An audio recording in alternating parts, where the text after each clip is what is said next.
What's up, everybody? It's J&J with Justin and Jordan. Yeah. What we got going on today, Justin? So today we got the awards. Some of them came out. I think the only thing we're missing is all NBA and all defensive teams, but pretty much every award is out. And we're gonna be reviewing the second round series so far. I believe last episode it was the preview. So the only series that was still on was the Cavs and Magic. Shout out to the Cavs for getting by that. But now we are 3 games into every series, pretty much, except for the OKC and they about to play their third today. They playing today. But honestly, I want to talk about the awards first. Fuck the second round. Yeah, we gotta talk about the awards. Justin, let's just go through all of them, but go from least important. No disrespect. All the awards is important, but let's go reverse and end with MVP. So honestly, you could pick anything that's not MVP, honestly. So what award do you want to review first? Least important.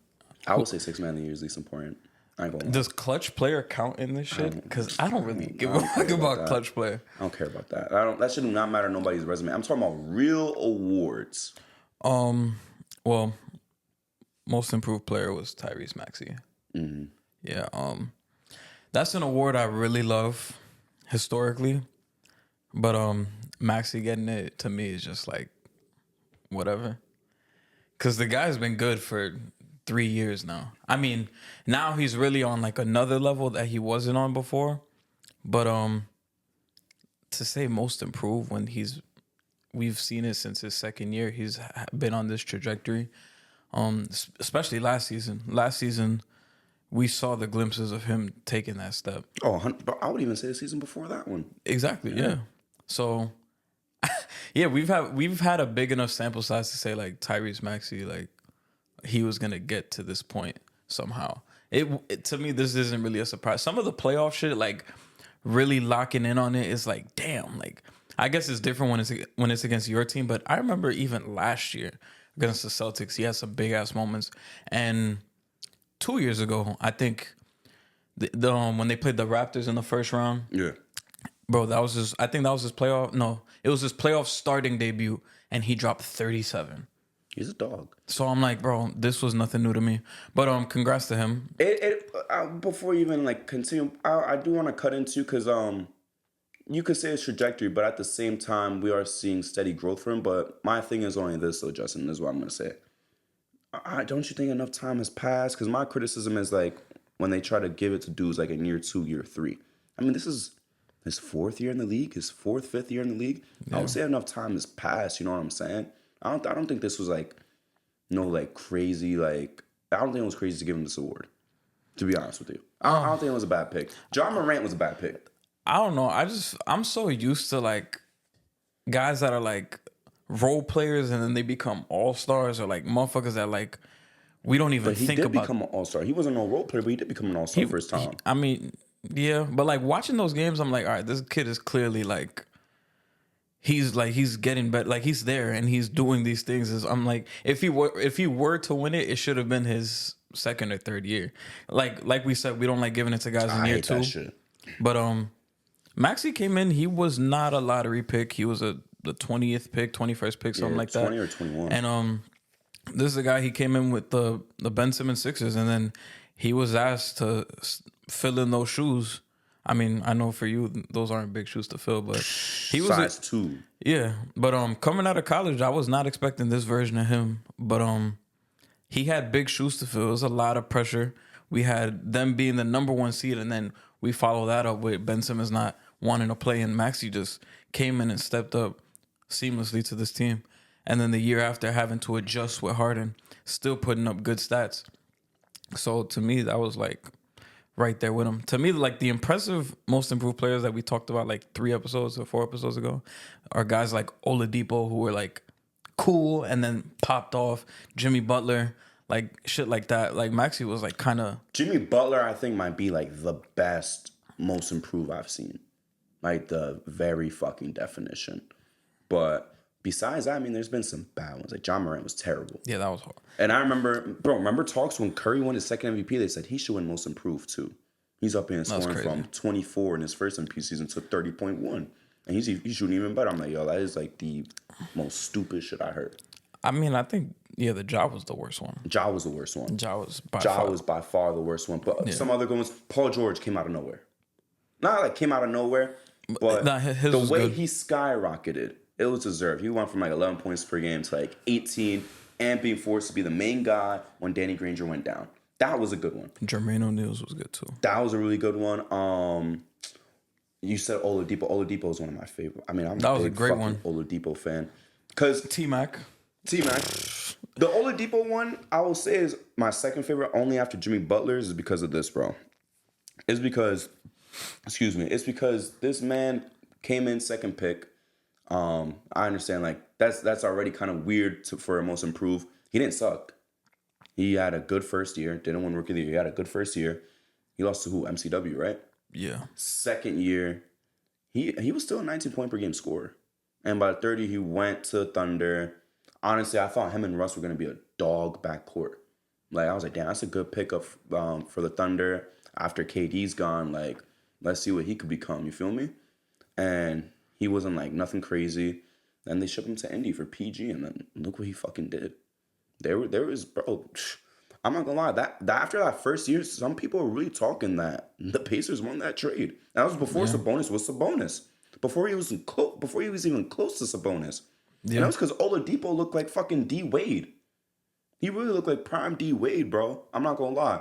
But going back to Maxey's shit, like, you know me, like I said on the Con episode, I would have given it to Şengün, but he just missed it by like 2 games, I think it was. That would have been a good pick. He would have been a phenomenal pick. He wasn't no top 10 pick, steadily improving. We make the joke like, oh, it's like Pokemon. Him turns into Sabonis, turns into fucking Jokic. There was times he looked better than Sabonis, and I have Sabonis as, you know, an MVP candidate, but there were some times that he looked better than them. And when he would play against them, he was holding his fucking own, if not more. Yeah. He was a beast. He upped everything. He became that focal point of the offense. He upped everything.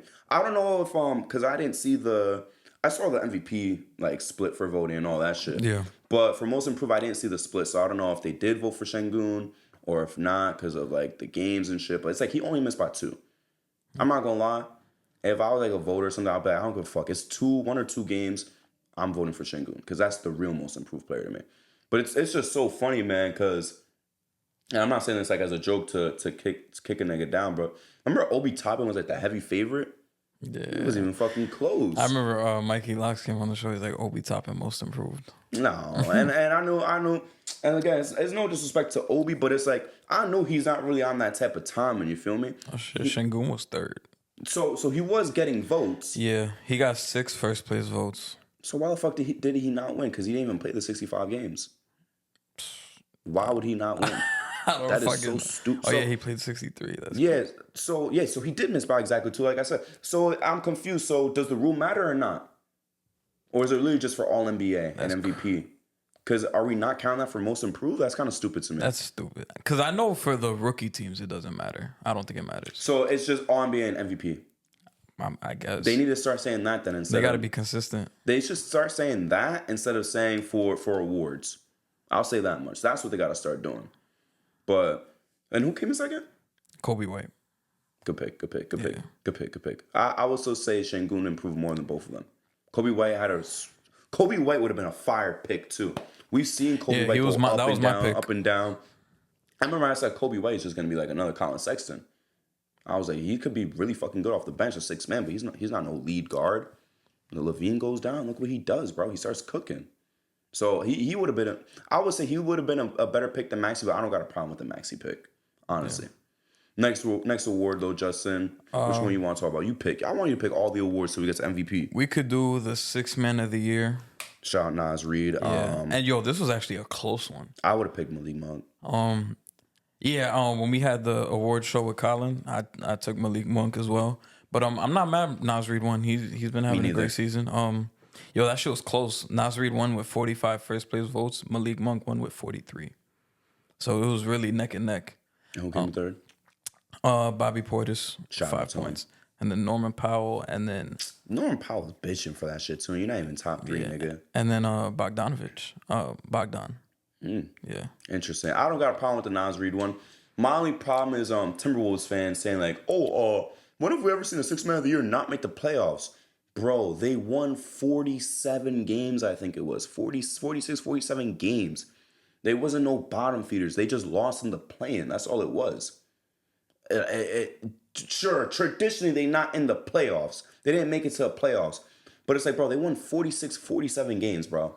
They were close to winning 50 fucking games. And this is why we're putting down Malik Monk. Nah, I wasn't really rocking with that type of argument. And it's so funny when we was talking about earlier on in the season, like best backup big, it was like Nas Reed, iHeart, Mo Wagner. Dude, he's just well, I mean, I say he's blowing iHeart out the water. I'm gonna let my bias come in. You feel me? And iHeart became a fucking starter because he had to. You feel me? But nah, he deserved it. And shout out Jersey. I'm not even gonna say too much about him, but Nah, yeah. but shout out to Nas Reed, bro. What's cool about him too is like kind of like the Bobby Porter thing. Like I feel like for whatever reason, like Nas Reed started off like as a joke, like not as a joke, but like the fans made it like an inside joke, Nas Reed and shit like that. And to see how he's become now he's like ascending. Like it's fucking cool to see. Nah, yeah. Like that Nas Reed, bro. There was someone who did I saw you that TikTok like a while ago. There's a dude waiting in the snow with a bouquet of flowers. He's like, Nas Reed, my king, please, I have flowers. And he went up to the car, gave Nas Reed the flowers. I think Nas Reed was smiling and shit. It's like, damn, this thing got like a cult following. And for what? That's before they made it to the playoffs or nothing. This was like earlier this year. This is like February, January. I'm like, nah, bro.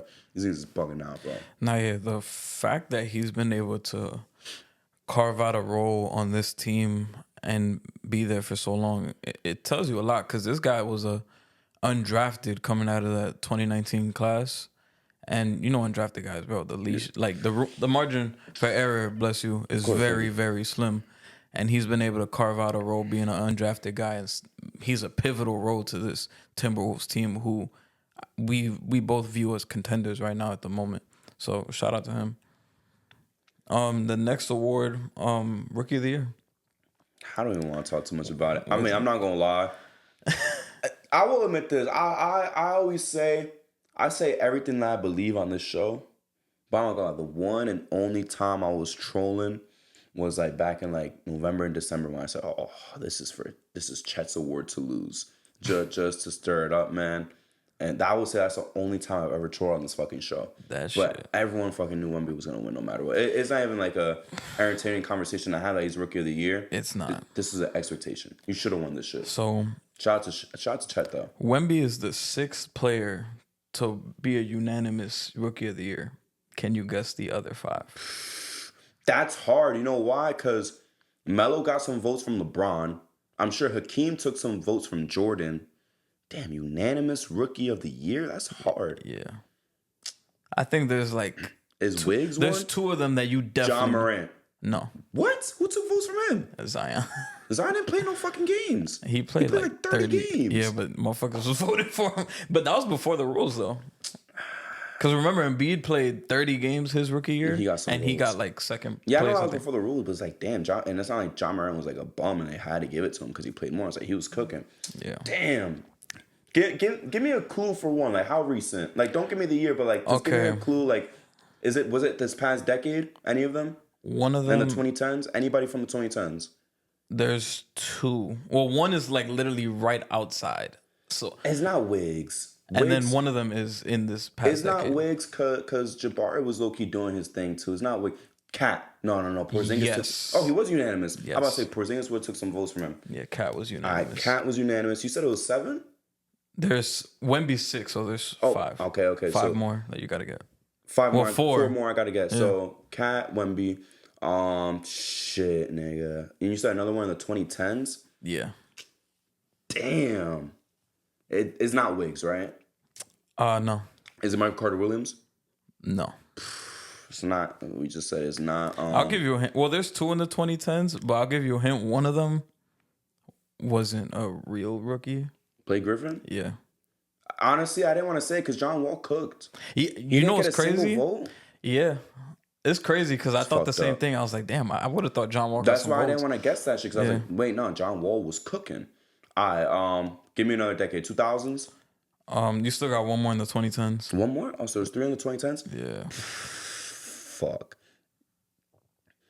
Who won Anthony Davis this year? Because it was Damian Lillard unanimous. Yes. Okay, there we So go. Dame. So that's the one. So now and then the Two more. last two guys, one of them was in the 80s and the other one was literally the start of the 90s. It's not Mike. It's not. It's not Mike because Hakeem was cooking.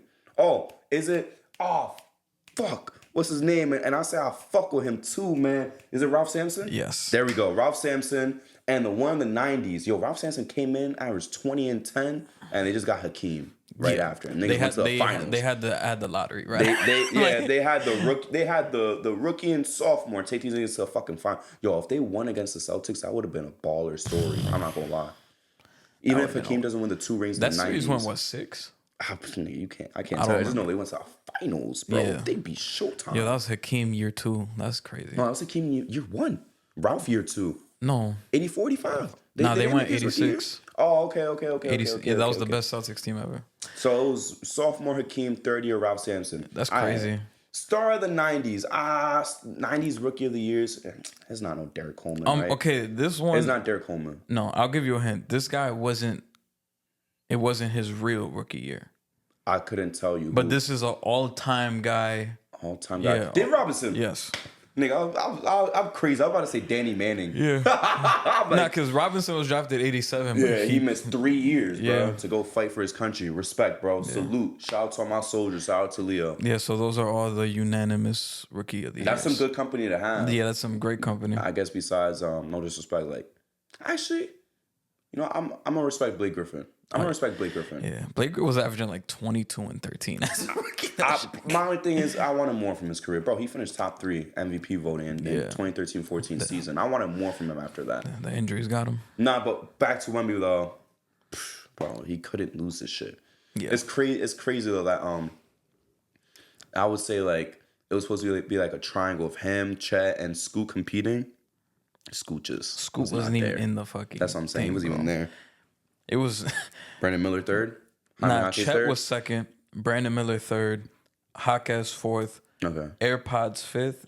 Derek Lively sixth. I would say Jaime Jaquez and Brandon Miller are interchangeable, but obviously Chet was the clear number 2.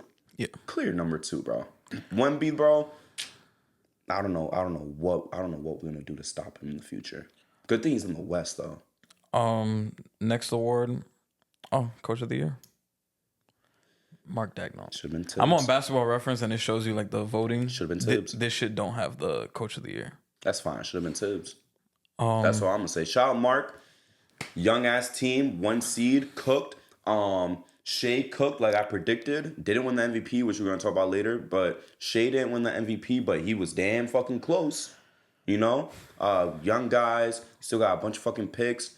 You're in the fucking West, bro. I was looking back at the standings. We're gonna do that at the end of the season during the off season. Looking back at our predictions, holy fuck, I had some bad ones. Timberwolves, I'm not gonna tell you where I had them, but it was really fucking bad. Thunder, I acknowledged it was gonna make the playoffs. I'm not gonna lie, I had Timberwolves outside the playoffs. Really? I had them 11th. I don't remember where I had them. I had Timberwolves at 11th, bro, because I didn't think the Cat and Gobert shit was ever gonna work. I was dead fucking wrong. And that's one of the moments where I'm going to sit here and I'm going to say, nah, I was dead fucking wrong. I don't remember where I put the Timberwolves. The Thunder, I think I had them at 8th seed. I think I had the Thunder in the play-in. High play-in, though, if I'm not mistaken. But yeah, I had the Timberwolves not even in the playoffs, bro. I think I'm going to be a little bit more harsh if we do another one. You think so? Not on like the Thunder and Timberwolves, but like on the teams that I thought were going to be better, I'm going to be a little bit harsher. Yeah, nah. Like Lakers, Kings, like... Bro, I missed with the Lakers. I missed with the Suns. I think I said Lakers second, Suns third. Or no, I think I said Lakers third, Suns second. I think I had Lakers 4th seed. We missed. Yeah. I don't want to say we missed badly because it was by like 2 wins, but it's still like just in terms of like actual standings. Like I missed. Because I didn't. It's not that me watching the episode back. I was just scrolling through my notes because I put all this show, each episode, the notes. I was like, let me look at the conference standing. I wonder where the fuck we had the Bulls at. I know the Wizards. We knocked that shit out the park. Yeah, Wizards was a home run, nigga. I ain't gonna lie to you. Did they finish 15th? Or was that the Pistons? Were they tied? I'm about to check right now. I'm pretty sure they were tied. Oh, Detroit had 14 wins. The Wizards had 15. Good for you guys. Shout out Kuzma, Mr. At this point, you just don't want to be that team. And you had one more fucking win than them. Yeah. You had that big ass losing streak. You had one more win than them. But now, anything you want to say about Coach Mark, bro? I mean, I still think it should have been Tibbs with a shout to him. Though. Coach Mark doing his thing. Yo, Tibbs is really fucking like, he's putting out like all time coaching performances in these plays. Like it's crazy, bro. Like I have so much faith in this man. When there's a timeout, I'm like, he gonna get these motherfuckers right, man. Shout out Coach Mark though. Yo, I was really looking back the other day at the 2021 Knicks. I'm like, yo, the fact that this team was a fucking 4th seed, that motherfucker should have won unanimous Coach of the Year. Like Not only that, too, shout out to Tibbs, but I'm gonna say one more thing too. We need you could say he had a stinker in that playoffs too. We need to throw respect on Randall's name for carrying them niggas to the playoffs. Bro, with all due respect, you know, not for Alfred Payton. Fuck Alfred Payton, bro. Yo, we had Alfred Payton starting. Fuck Alfred Payton, but I'm saying like, bro, respect to Reggie Bullock, but my nigga, you should not be starting. You should not be starting. Yo, I was looking back at those rosters. I'm like, yo, the spacing was so bad. That's why Randall didn't play good. We had to rely on RJ and Randall to hit like 3-4 threes every game. Mm-hmm. And that's when RJ was automatic. And I'm like, yo, this shit is not sustainable. And then we thought we made the solutions. It was like, we got Kemba and Evan Fournier. That was the worst thing they did. That was terrible. Signing Kemba and Evan Fournier. I thought it was gonna work, bro. I ain't gonna lie. Because I was like, this is the issue. We need shot creators. Kemba was we need cooked, spacing. bro. He was beyond that good. second year in Boston, he was cooked. The first year he was nice. First one he was nice. I was so happy for him too. And, like I hate Boston, but I was happy for him to be on the Celtics. So I'm like, damn, he could finally go to the playoffs and shit. Yo, he was so cooked that second year, bro. It was crazy. First one he was good though, and he was decent. Nah, yeah, he was nice the first year. I like Kemba Walker. Underrated as fuck, bro. I love Kemba Walker. Yeah, and I hate seeing the stupid comments of like, oh, Knicks fans, if y'all had Randall, y'all probably would have been out the playoffs because he would have shot y'all out the gym. I'm like, all right, bro. All right, bro. I see who watches the game and who doesn't. Look at an injured Brunson now. I mean, we got Devo stepping up, but with all due respect, like I love Devo, but he wouldn't have to do that if we had Randall. Yeah. And Devo would be the cherry on top. Randall would help. Yo, we're killing the boards. Oh, Randall would have fucked this team up. Yeah, Randall would kill these motherfuckers with the boards. Shit. And with some of these lines, damn. You know, I'm not even gonna talk about the series. I'm not gonna talk about the series. We're sticking to the awards. Next award, Defensive Player of the Year. Rudy Gobert, deserved. Yeah. Very fucking deserved. A lot of people were saying, because there was one stat that came out, it was something like, damn, they giving Gobert props for having this many games with 4+ blocks or something. They're like, Wemby did it way more times. All right, and what, nigga? Wemby's gonna have way more chances to win that shit in the future. And not only that, Gobert literally is like, this is gonna sound so crazy on camera, but what Gobert is for the Timberwolves, like defense, is the equivalent of like a LeBron, a Curry, a Harden system on offense. That's what it is. He is the fucking defense. The same way those guys, it's like in a way, it's like a heliocentric defense. It sounds crazy, but it's like he is a heliocentric defense. And he's the only guy in the league that you could say could do that shit. Yeah. Seriously. He is the anchor to a team. Bro, this motherfucker had the Jazz, himself had the Jazz as a top defensive team with niggas like Donovan Mitchell when he was not a good defender out on the perimeter. Old ass Joe Ingles out on the perimeter. And he was cleaning up their shit, bro. And because man had a good game against him, we just out on Rudy and he's an all-time terrible defender. He's a meme, he's a joke, whatever. Yeah, all right, nigga. Sure. But he's an elite company now. Very elite company with how many defensive player of the years he has. Yeah, he's in like all-time like conversations now with the best defensive players ever. To me, Rudy Gobert has really flipped the switch on his career, at least for me. I don't know how some other fans feel about him, but I was one of those motherfuckers that was cutting ass on Rudy Gobert. Come on, man. Yeah, I was one. I was one of those guys. But for him to deal with all the adversity from last year and come in and flip the whole narrative around, and him being the primary reason why this team is a very elite defensive team, it starts with him, and I think he should deserve all the credit he gets for that. And I think this team has taken on some of his identity defensively because we saw the other night game 2 without him. Shout out to him for the birth of his child. Cat and Naz Reid really stepped up and they smoked the Nuggets, fucking ran them out of the gym. And it started with the defense. And we saw Jamal Murray throwing fits. So that all starts with Gobert doing his thing. And laying down the blueprint for this team defensively. So Yeah, yeah. I'm glad you commented on that because a lot of people were saying like, "Oh, whoa, they're doing this without Gobert, so why should he be Defensive Player of the Year?" Bro, it's more than just what he does on the court, bro. Let's be fucking real. When have we ever seen Cat elevate his defense before Gobert got there? nigga, I haven't seen him play defense since college. Since college, and a reporter asked him a question like that. He was like, "Hey, you came in actually as a defensive guy, but your reputation became you being like a stat stuffer. How does it feel like your defense is getting recognized?" And then like Ant-Man jumped in. He was just like, he just defended him basically. But it's like, bro, like it sounds like glazing Gobert for him not being on the court and shit. But like, Cat's playing defense the way he is because of Gobert. Nas Reed elevated his defense because of Gobert. Anthony Edwards elevated his defense because of Gobert. I'm not gonna say Jay McDaniels. He's who he is. Nah, yeah, you feel me? But everybody on that team, bro, that shit, I'm telling you, bro, this is gonna be like an all-time like NBA story for me. That shit of him just sitting in the dark, imagining defenses, that shit dead eyes work, bro. It worked. It literally worked. And you know what's the funniest part? This nigga Shy, bro, gets on the show. He actually talks about that. He said, "Yeah, my dad used to do that to me too. He used to lock me in a room in the dark." And I was like, and Shaq be talking about his dad with so much reverence. Well, was really his stepdad. But I say, damn, yo, he did some fucked up ass shit, bro, to him. Oh yeah, I believe it. Yo, what did he used to say? He's like, you go for a fucking layup again. I forgot what the fuck he said. He's gonna beat the shot. Yeah. Shaq said that he was trying to do some Magic Johnson shit, and then his dad really walked on the court. And he's like, "What the fuck are you doing?" Shaq was like, "Oh, I'm trying to be like Magic Johnson." And then he slapped the shit out of him in front of everybody. And it's thinking, yeah, that's what Shaq said. And Shaq talks about all that shit like it's a good thing, bro. Like that ass, he talking about like it's a good thing. I'm not fucking playing with you. He said he slapped him in the middle of a basketball game. I think he said his dad called a timeout from the crowd. No, he wasn't the coach. He called a timeout from the crowd and walked out and just slapped him, bro. If that's a true story, bro, Nah, bro. Because I remember hearing that. I mean, the slapping shit, I don't remember. There's a lot of them. But I remember him saying that like he missed the finger roll or some shit, and his dad was like, "Stop going up fucking soft as shit." Yeah. He said he was like, "I was so tired, I wanted to break the backboard every time I went up." Yeah, he's like, "That's why I'm always so fucking angry." Nah, his dad put him through hell, bro. He just talked about like it's normal, like, it's a good thing. Same thing with yeah. I mean, then people say like, yeah, like it all worked out in the end, but it's like. Remember the Jamal Murray shit with his dad? I forgot what the specific workout was, but it was that insane. Shit paid off. He made him do push-ups in the snow. He put hot tea cups on his knees. He made him do like wall sits and shit. He made him meditate. Meditate's regular. Yeah, that's regular. But I'm talking about the hot tea. That's what I was saying. I forgot about. But the I'm like, I'm like that shit paid off.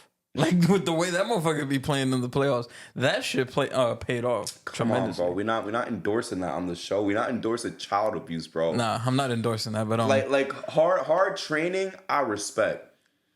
Low key, even when Ichiro did with his pops, where his pops was like, "Yo, you about to throw 200 pitches a day." Like I respect that, bro. Wall sits with tea, with hot tea on your fucking knees. No, bro, that's crazy. Yeah. And Shai's dad just slapping the shit out of him in the middle of a basketball game. Ridiculous. Oh yeah, bro. That shit I would not. That shit's ridiculous, bro. I'm not gonna lie. Yeah, that's crazy. But the Jamal Murray shit, I always. Are you gonna do it? Are you gonna do it? Then? It's crazy because Are you gonna do it to your son? What? The hot tea. So he can get to the league. Hot tea is crazy. Hey man, you said paid off. The most I would do is what Rick Brunson did. He's like, run back. I'm gonna throw that shit to the wall. Yeah, that's just regular shit though. Yeah, that's regular shit. One thing though, before we move on to the next award, because he's in this elite company. Like, you don't have to name, like, every person you think is better than him, but, like, where does Gobert rank as a defender for you all time? If you just had a ballpark, like, top 10, top 15. He might be top 10. Like, would you say he's better than a Mutombo? I would. I would say so, yeah. Would you say he's better than a Ben Wallace? I feel like, no. I feel like, if anything... It's close, but I would lean Ben Wallace. You taking Dennis Rodman over him defensively? Yeah. Taking Scotty over him? I think I'll take Scotty. Nah, I'm not even gonna ask Dwight. Nah, Dwight. Prime Dwight was crazy. Prime Dwight, dead ass. I'm not gonna lie. I'm not gonna say no Bill Russell or I'm talking like since the merger. But Prime Dwight, bro, is just crazy. Yeah, Prime Dwight was crazy. Like the ones that's untouchable. To me, it's Mike, The untouchables was Mike, Hakeem, Duncan. By the way, I think Duncan's gonna be the only guy I named that doesn't have Defense Player of the Year. Ben Wallace, Dwight.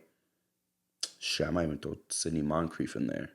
Dog. Sidney Moncrief was nasty. I think he was the first one ever to win it. Yeah. They started off with him. Where was I? I'm picking Kawhi. I'm saying Kawhi. Leonard, yeah. Kawhi, Scotty. Is he a better defender than David Robinson? I would say so, yeah. Gobert's better than him? Yeah. All right, so we're not going to put David Robinson. I think Gobert's a better defender than Bron and Kobe, obviously. Damn, he might be like that number 9 spot. Unless I'm like really missing people, just straight off the dome, he might be in that number 9 spot. He's better than a Metta World Peace, you feel me? He's better than a Bruce Bowen. He's better than a Tony Allen to me. Bruce Bowen was a fucking hack. Yeah, he's better than a Tony Allen to me. Love Tony Allen too. Another random player that's like one of my all-time favorites. Better than Marcus Gasol. Oh yeah. He's better than Marcus Gasol. Tyson Chandler. Yeah, he's better than Tyson Chandler. I wouldn't even put Tyson Chandler that high up in the convo. I already said he's better than Mutombo. He's better than Patrick Ewing on defense. Yeah. Fuck yeah. That's what I want. That's what I wanted to hear. Yeah, I'll put him like at that 9 spot. He's a top 10 defender all time. For me. Is he better than James Worthy? James Worth, yeah, I would say so. I would say Gobert as well. I fuck with you, Justin. That's why I fuck with you. Yeah, Gobert's definitely a top 10 defender all time. Top 10 all time. We got to start throwing some respect on his name, bro, because it's low-key starting to get a little bit annoying that he's getting memed and shit. The biggest part of it is him being like the main. He's like the whole blueprint to the defense. That's what I'm saying. Like Gobert on defense is equivalent to a Curry, LeBron, Harden in their prime on offense. He is the equivalent. Because he is really as good as Dennis Rodman was, and people probably be like, no, Dennis Rodman was better. I'm like, those Pistons teams, bro, like you forget, like I know some people want to be like, oh, they were fucking hacks, but like Rick Mahorn was like that. Bill Laimbeer was like that. Joe Dumars was a fucking defender. Dog. He was a like that team defender. Was straight dogs defensively. Bro, Isaiah Thomas was the worst defender in the starting lineup, and he was not fucking slouch. And yeah, he led the league in steals hella times. And then you go to he was on the Spurs for like a year, I want to say. You're with David Robinson. That's a good tandem right there. And then you go to the Bulls, you got fucking 2 of the best defenders of all time.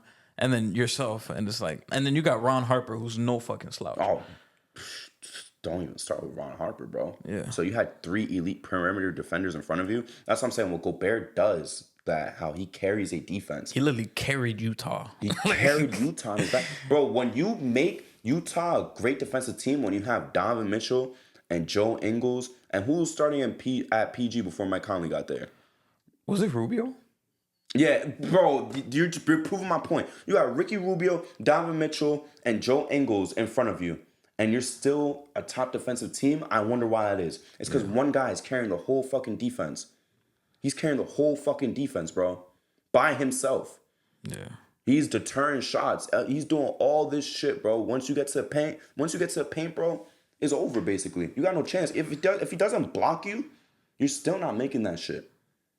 That's to me, that's phenomenal. That's how I know when people is watching the games and not watching the games, when people tell me Rudy Gobert is not a good defender. That's what pisses me off. When people say Rudy Gobert is not a good defender, because it's like, you're not watching the games. He's carrying a whole defense. Like a motherfucker like Harden could carry an offense. But you're not paying attention. You want to look at one game against the fucking Clippers 3 years ago. Yeah, that Clippers game was fucking crazy. I was so mad, bro. Because he had to pick up for those guys slacking. I was voting for Utah that year. Me too. I was so tight. Me fucking too. They was the 1 seed. They was the 1 seed. Yeah, they were the 1 seed. Could you believe that? I feel like nobody talks about that season. For them, like the Jazz specifically? The entire NBA. Like that. Nah, I do, because Cash Money Chris was cooking. Oh yeah, you Cash do. Money Chris was cooking. Giannis got his ring and shit. I really enjoyed that season. And the Knicks made it back to the playoffs. That was a great season. I always see people on Twitter like the 2021 season is just flukier than the bubble. I'm like, I don't know about fluky, but like people don't really talk about it. It was okay, a fever dream.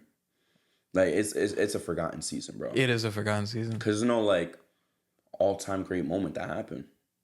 It's really just the Durant foot on the line and Giannis getting his first fucking Ray ring. Durant foot on the line. Yeah, Giannis getting his ring. But there's like no like super memorable storyline. Like I be forgetting that the Jazz were the 1 seed that year. That shit was crazy. That has the 1 seed, my nigga. And then last award, MVP.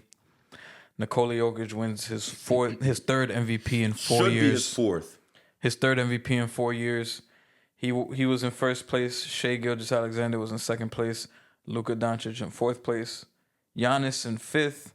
And Giannis in fourth. I'm sorry. Jalen Brunson in fifth. Where was Tatum? Sixth.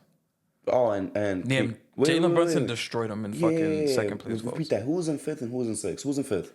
Jalen Brunson in fifth. And who was sixth? Jason Tatum. Damn, it's almost like Jalen Brunson's a better fucking player than Tatum. But I'm bugging when I say that. I'm bugging when I say Jalen Brunson's more valuable than Tatum. Look at the fucking votes. That nigga ain't have no Jalen Brown. He ain't have no Jalen Brown, Porzingis, Derek White, and Drew Holiday. Shout out Knicks News because I didn't know Jalen Brunson, the highest voted American player, and he's not on the USA team. Hey, that's fine. Y'all want to have Halliburton. That's fine. Do that shit. We're good. He don't need no fucking gold medal. Believe me, we're fucking good. We're good where we're at. And we're going to address all the Knicks slander later on. Trust me. Yeah. But was this the right MVP pick, Justin? I think so. I think it was. I know a lot of people are like Shea was robbed. I just thought, well, for me personally, I had Luka. Like, if you had Luka giving your team into the standings like this high up, give it to him.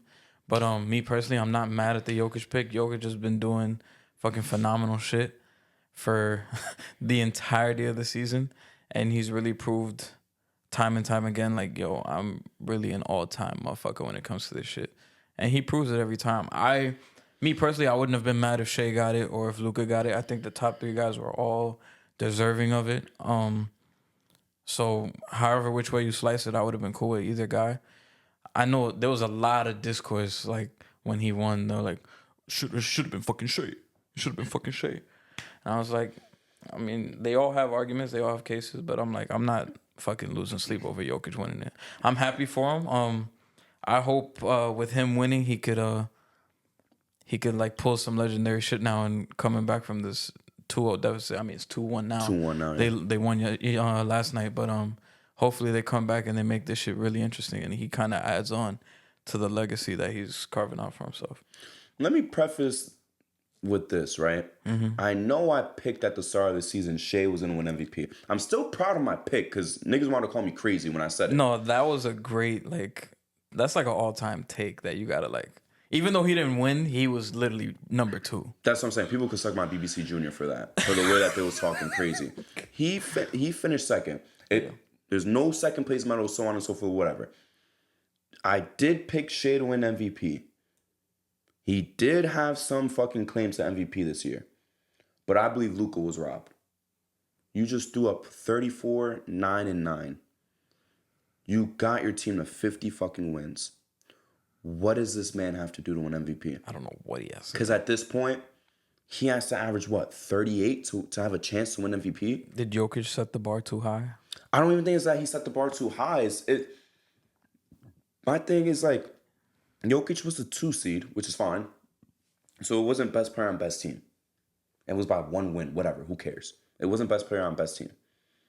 With all due respect, did not have the best stats. Incredible stats. And what was like 26, 12, and like 9? That's phenomenal. Yeah. Those are all-time great numbers. But he didn't have the best stats in comparison to Luka. I would say he had better numbers than Shea. Shea had the 31 points, sure. But the overall stats, Jokic cooks him.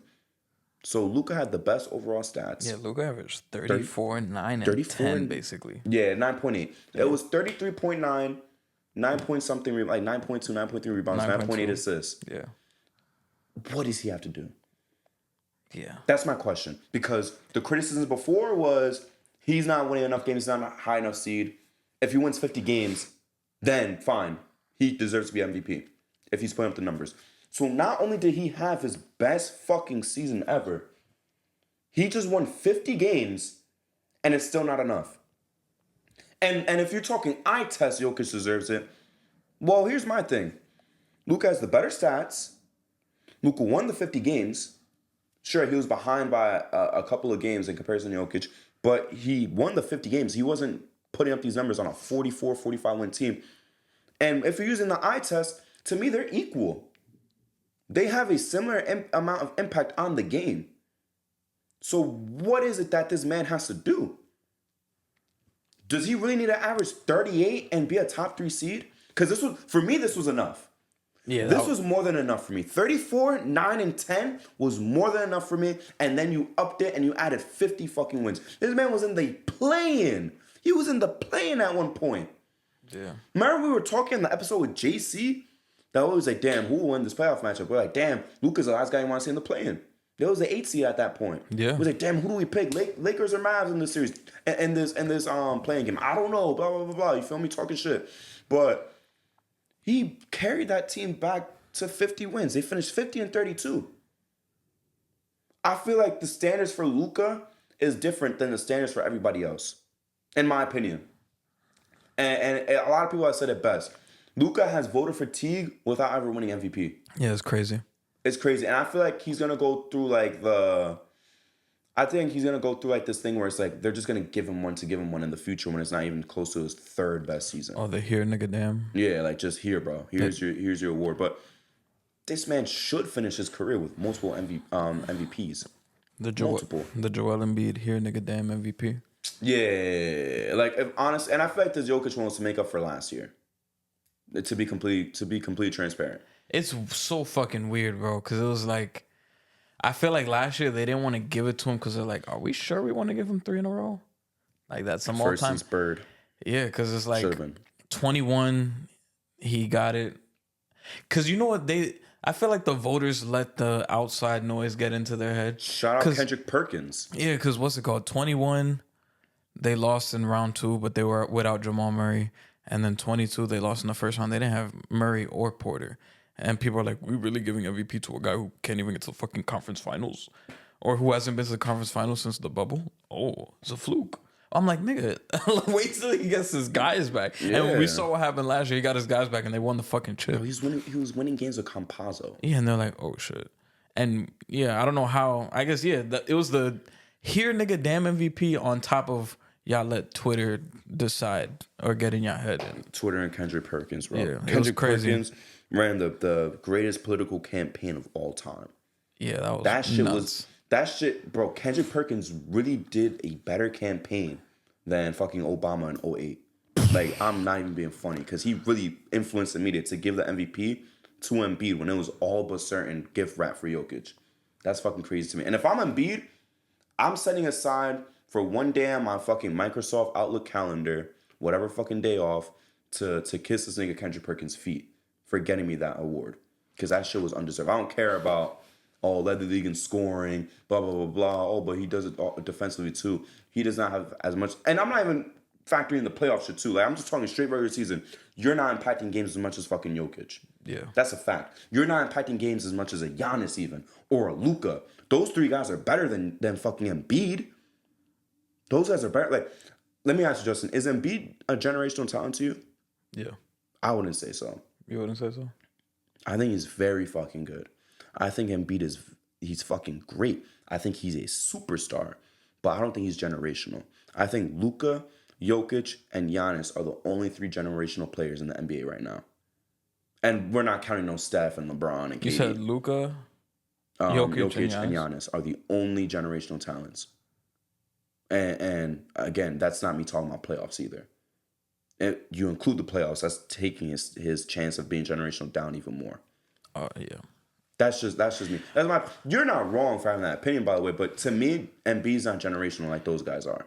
Oh, okay. I see what I'm thinking more of like just in a vacuum, Joel Embiid, the player.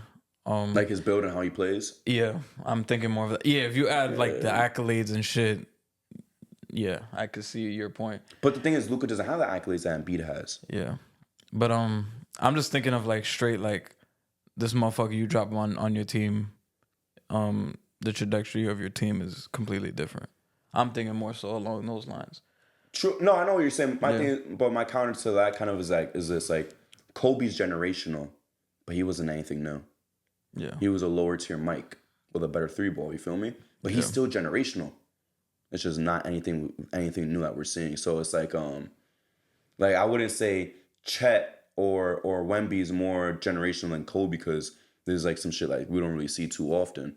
You feel me? It's more so like the impact you have on a fucking game. Yeah. To me, it's not even about like place. But I see where you're coming from. Like KD is low key generational because he's 7 feet tall and he could do the shit he does. That's why he's low key generational. He also has the impact. He has the impact as well. But it's like what really factors him into being generational is like you said. I agree with you. It's your build and your play style, and it's unorthodox for your fucking build. Yeah. So now I understand where you're coming from, but to me, the impact that Embiid has on the game is not generational compared to those three guys. I low-key want to go. Well, I mean, not today. This could be for like a episode in the summertime. But I'm like, Season, yo, how many all-time here nigga damn MVP awards do you think that? Embiid's? You think Embiid's? Karl Malone's at 97? Maybe. That might be one. It might be. Because there were seasons that he was averaging like 33. And he wasn't even close. He wasn't even no top three. Because you still had Mike, not Bird. You had Mike, Magic, and Barkley cooking you. I was like 2000s. I don't know. Kobe's is the biggest 2008? one. Kobe's is the biggest one. I'll say that. Kobe's is the biggest one because I feel like now again I always say Steve Nash deserved his 2 MVPs. Yo, Chris Paul was bugging that year. Yeah, that was Chris Paul's MVP, but I felt like they were saying like Chris Paul's young, he'll be able to do this again, have another chance. Kobe. Maybe there's heat on us now because Kobe was screwed out of an MVP from Steve Nash, so on and so forth, whatever. I feel like that was the biggest. Like, here's your fucking trophy. He bro. wasn't. I mean, I was looking back. I'm like, was he? Really, I don't even think he was really screwed because like, he wasn't even second. I think he was like fifth. In Kobe MVP. wasn't even top 3. LeBron and Dirk finished above Steve Nash. The same way that Steve Nash could have three-peated MVPs because I think he finished second. He was Dirk second year. in 07, yeah. Dirk could have three-peated MVPs too if you just flipped it. Because I'm pretty sure one Nash year, he finished second.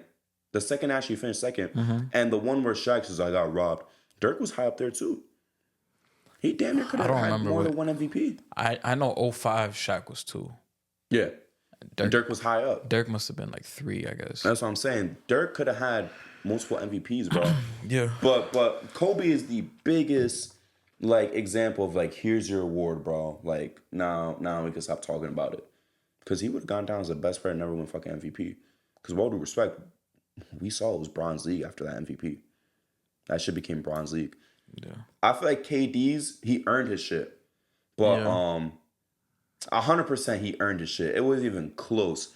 But I feel like voters also factored in like the fact like he really finished second to LeBron like 3 fucking years straight. Yeah, that shit was crazy. He literally made a whole commercial like, yeah, I'm tired of being second. I think that was some good propaganda. He's like, I was second my whole life. Everything second pick, second MVP all the time, finished second in the finals. Yeah. Like, damn, bro. I mean, he deserved it, though. He did deserve, bro, 32 on 50. But that points, shit, 50, 40, 90. you can't really forget about that fucking commercial. Like, Yeah, I feel like even if Kevin Durant didn't average 32, if he averaged like 27, 28, that still factors into that. You feel me? But he definitely earned it. He definitely earned it. But that was also low-key a factor, though. Yeah. That's the only thing I'm going to say. I'm just trying to think just off the top of my head, just like, here's your fucking trophy. Nash deserved his. I think Dirk's got his at a good time. Bronze is bronze, you feel me? I think off the top of my head, like you said, Karl Malone, Kobe, and Embiid. Oh, Harden earned his shit too. But low-key Harden, because he finished second in the Westbrook one and second in the first Curry one. Which, in my opinion, the first Curry one could have gone either way. I know people could get like, you know, offended by that, but that was just as good to be Harden's as it was. And then for he Curry's. finished second in the first Giannis one. Yeah. So it's the Giannis one, Curry, and Westbrook he finished second. But I'm saying I'm not counting the Giannis one because he was already an MVP before that. He won the MVP right before that, and that's when he was like, "Oh, he has no skill. Oh, I wish I was 7 feet tall, just run and dunk." I remember that shit. I was like, "All right, nigga, damn, like you just being excessive now." But that's when he was tweaking though. I understand why he was like low key. That's when he was tweaking. That's when he was dropping 60 every fucking day in January. Man, those were good times, man. Yeah, I'll never forget that shit. Cause before we move on to playoffs, I'll never forget that shit. Cause this is like the craziest thing to me. I went to that Bucks Knicks Christmas game. I went to that shit. Giannis had a quiet, phenomenal fucking performance. I don't even remember what the stat line was, but he had a really good performance. Me and my brother looked up. I'm like, damn, he scored that much. We left. My brother was like, damn, we really just saw the best player in the NBA. 2 weeks later, bro, a week later, Harden just has an incredible stretch. And I remember I knocked on my brother's door by the middle of January, and I told him, I was like, I don't think we saw the best player in the fucking league, bro. I think that's fucking James Harden. He's like, yeah, nah, you right. But he was cooking, bro. He was bugging that year. He was fucking cooking. But man, yeah, Jokic, not mad at the pick. Happy with my Shea pick being this close, but no cigar. You know, we're not gonna have a round of applause for me because he got second.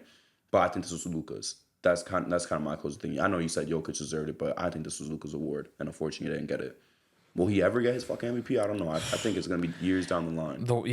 Like you said, the way it's trending is looking like he might get it here, nigga. Damn. Then only one. When this guy should finish his career, minimum 2 MVPs. Yeah, like the way he was playing his second year, I'm like, yo, this motherfucker could maybe win 3 or 4.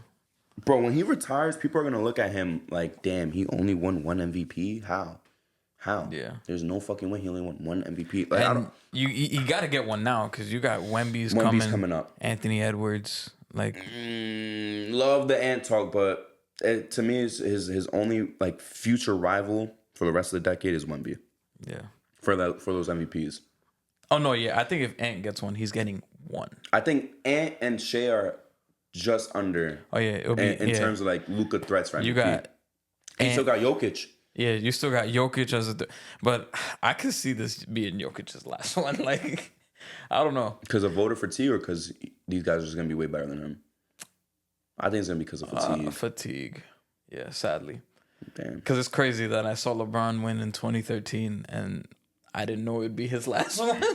Bro, at That's 27 crazy. years old. 20. No, wait. The second one, he was 28. His last one, he was 28. He was 28, yeah.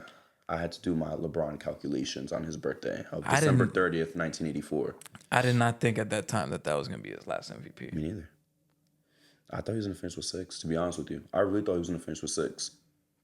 Because with all due respect to like Blake Griffin and John Wall and all these guys, Damian Lillard and AD, who didn't even like look crazy in his rookie season, I was really thinking to myself, like, dude, LeBron's got MVPs on lock for years. Because we didn't know Curry was going to be Curry. Yeah. I really thought, like, KD's this man's only fucking threat for winning MVPs for, like, the rest of this decade. I'll still never forget when Curry won the first one and I got the Bleacher Report. I was like, whoa. Yeah. I was like, whoa. What the fuck? Yeah, I mean, like, my thing was, like, it wasn't, like, surprise because, like, it was him and Harden. It was between him and Harden. But I was leaning Harden heavy that year. Stupid heavy. But like you said, it's crazy that LeBron at 28 won his last MVP ever. Now he's 38. Ever, bro. No, now he's 39. He's 39, about to be 40, ever. And like I said, I literally thought he had the league on lock because I was like, these young guys are good. They're going to be good All-Stars, but I don't see any MVPs here. And I was right. To be fair, I was right in terms of like Blake Griffin, John Wall, Damian Lillard, Anthony Davis. Who else was like a really good young talent at that time? I'm not going to say Boogie because Boogie was no All-Star that year. Kyrie. Love Kyrie, but I didn't think he was going to be, like, no MVP candidate ever. So I looked at those guys. I'm like, these guys are going to be all-stars, all-NBA guys. They're never going to win MVP. KD is LeBron's only threat to win MVPs because CP3 wasn't tweaking or nothing no more once he got to the Clippers. Russ was second to Durant. We didn't know Curry was going to be like this. All due respect to Melo. Melo's best chance was 2013. I knew that he wasn't going to have that ever again. The old guard was getting old. Kobe. That was Kobe's last MVP caliber year. 2012, 2013. Yeah, it was. LeBron's last MVP, coincidentally. But Tim Duncan was getting old. Dirk was getting old. Nash was fucking dead, basically. Nash was playing with a fucked up back. Yeah, that was his second to last year. So it's like all those guys is old. I really thought LeBron's going to finish his career with at least 6 MVPs. He's going to win 2 more. Like, yeah, I don't think it's crazy to say this might be Jokic's last MVP. Yeah, he is. He's 29 or 30. He was born in 94, I think. So he might be 30. If he's not 30 yet, he's about to be 30. I know he's literally... I could just check right now. Yeah, he's probably about to be 30, I believe so. I could be wrong. He turns 30 in February of next year. Okay. He was born in 95. 95. Okay, but That's Yeah, crazy. I don't know. I don't wanna put stock into that, but you do bring up a good point with the LeBron thing. He really won his last MVP at 28 Yeah, years because old. you got Shea that's right under you, Luca's Luca, right there, Anthony Giannis. Edwards, and then Wemby. I And then think Giannis is done. yeah, They don't want to give it to him no more. This year and last year were crazy seasons for him. yeah. He not even Not close. even bad though, because he won back to back Yeah, plus a DPOY in there, so it's not even. yeah. But to me, it's still like, damn, bro. Like In the he's right West there. alone, it's a lot of motherfuckers under like on the chase for MVP. On the East, you don't really gotta worry. Like Brunson, Yeah, Brunson, man. Not no Tatum or nothing, just no Tatum, Brunson. just literally dead ass, just Brunson. Let me ask you that too. Since Giannis came up in the conversation, do you think like people are like out on him for any reason on being best player in the world? Like not even because of the playoffs or anything, because he lost to Jimmy or anything. I'm talking like even before that. I feel like people are just out on him being the best player. I feel like people don't care about him for whatever reason. I don't think it's no small market thing or nothing. I feel like people aren't like amazed by what he does anymore. And I'm still a Giannis fucking fan. I love Giannis. But I feel like he don't get the attention and appreciation he deserves. Um, I don't know. I feel like some people still acknowledge him as a top 3 player in the world. I mean, Think so? yeah, I think so. I mean, There's some people saying Tatum's better than him. no, Like, man, it's like, bro, it's not even no, close. And even MVP ladders will throw down Giannis and bump up Tatum. no. I think the only thing that threw down Giannis this year was just how lackluster the Bucks were. But for me, that's why I had Giannis so high in my MVP because with all the turmoil going on in Milwaukee, he was literally the one holding the whole shit together. And you saw when he went down how their season flamed out. So yeah, I mean, I still look at Giannis as a top 3 player. I mean, some people, I don't know if people legit think Shea is better than Giannis. There are people I don't think so. this season, just this Oh season yeah, at this least. season, yeah. But But even then, I will give some pushback to that. Justin, 30, 11 and a half, and 6.5 with a block and a steal. yeah, And it's like, people don't give a fuck. yeah, And here's why I'm making my point, right? Last year, Milwaukee, 1 seed, 58 fucking wins, right? yeah. 31, damn near 12, basically, and damn near 6 assists with just under a block and a steal. Who cared? Yeah, he finished third in MVP voting, but to me, it's like, I feel like people didn't care. I feel like people forget that Giannis is one of the best players in the world. And I feel like he's not really throwing that conversation anymore. Let me not say conversation, but I feel like if you ask people who's the best NBA player in the world, they're gonna say Luka, they're gonna say even fucking Embiid, and they're gonna say Jokic. You know, you're gonna have some people still say Curry, Braun, whatever. But I don't hear anybody say Giannis is the best player in the world anymore. For years now, to me that's weird as fuck. I think at least I feel like since last year nobody's really talking. But I feel like after they won the chip, people called him the best player in the world. No, no, that's what I'm saying. But that's what I'm saying. Starting last year, Oh yeah, yeah. I'm saying last season and this season, I feel like no Oh one gives yeah, a fuck yeah. about You're right. Giannis' You're right. performances. I will say the year that he won and the year after, he was still getting respect. Obviously, the year he won, but even the year after, even though he flamed out in the second round in 7 games to Boston, people were still thinking like, yeah, this guy might still be the best fucking player in the world. You feel me? But after that, it's like people don't care. Like even before the Miami flame out, it's like people just don't care. Like the Yeah. regular before the playoffs started last year, I feel like no one's talking about Giannis, and it's weird. Nah, yeah. 2022 is tricky because after the Warriors won, I mean, I wasn't out here saying Curry's the best player in the league. I wasn't. I never. It was really Giannis or Jokic, whichever way you wanted to go with. Nobody was willing to argue, but I don't know. It's kind of weird. I mean, I do see a lot of Shea on the timeline. Like this year's, maybe it's just because of this year, but the top 3 this year, the MVPs, they have been getting most of the push. But I feel like for me personally, I consider Giannis like a top 3 player. Just me as well. Talent, at least. Yeah. Definitely the talent. Thank you for bringing up that point. So I hate when people say the best player on the championship team is the best player in the world. The one that pissed me off the most. They try to start that narrative. I'm like, bro, it's Jokic. Bro. They do it every year. Bro, we're gonna hear, even if like a non-Jokic wins a fucking champ. Like if the Nuggets don't win a championship, I wouldn't be surprised if people say Brunson's the best player in the world. I wonder. Tatum's the best I player in the wonder world. if 04 if motherfuckers was like, is Chauncey Billups the best? That's what I'm player? saying. Like, that's probably the only people don't say that. But for example, like when Kawhi won, people were saying like Kawhi's better than LeBron. I'm like, bro, are I y'all remember being that, fucking yeah, when- serious? Like that was a real conversation. Kawhi's way better than LeBron. Going into the 1920 season, yo, Max Kellerman was like, Kawhi's the best player in the world. Yeah. Like, I remember that. I'm shit. like, bro, Curry, Bron, and you could argue KD. You could argue KD are still better than you. Like, I hate that shit. Best player on best team, blah, blah, blah, blah, blah. You're not the fucking best player in the world. I don't care if you won the championship. You're not the best player in the world. Yeah. 2015, Curry was not the best player in the world. He won MVP and a championship, no finals MVP. He won both of those awards. If anything, he I had don't to, give a he fuck. had to stamp it in the regular season of the 15-16. Of 15-16. Yeah. And even that, I mean, in my opinion, you know, Brown's still the best player. You know, I'm just saying, bro.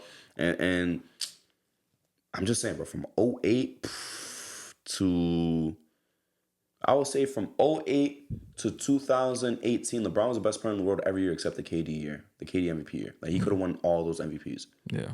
Truly and honestly. He could have won every fucking MVP in that stretch, which is like 9 MVPs. Yeah. As like if we really give it to the best fucking player, but we don't. We give it to best performance of the year. That's why we got guys like Harden that win that deserve it. Yeah, they deserve it, but they're not the best player in the world because we all knew when Harden won, Bron and Curry was still better. Yeah. At least those two. You feel me? Yeah. All right, Justin. So let's get into these series real quick. So which series you want to talk about first? We could talk about Nuggets Timberwolves. Nuggets Timberwolves.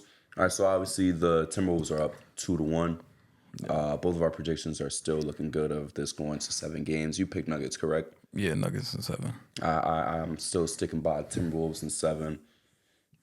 Ant-Man has been phenomenal. Yeah. Phenomenal every fucking game. On both sides, he has been phenomenal. As you addressed, Gobert did miss the second game due to the birth of his child. Congrats to bro. But to me, I know Ant-Man's the highlight of all this shit. The defense has been phenomenal.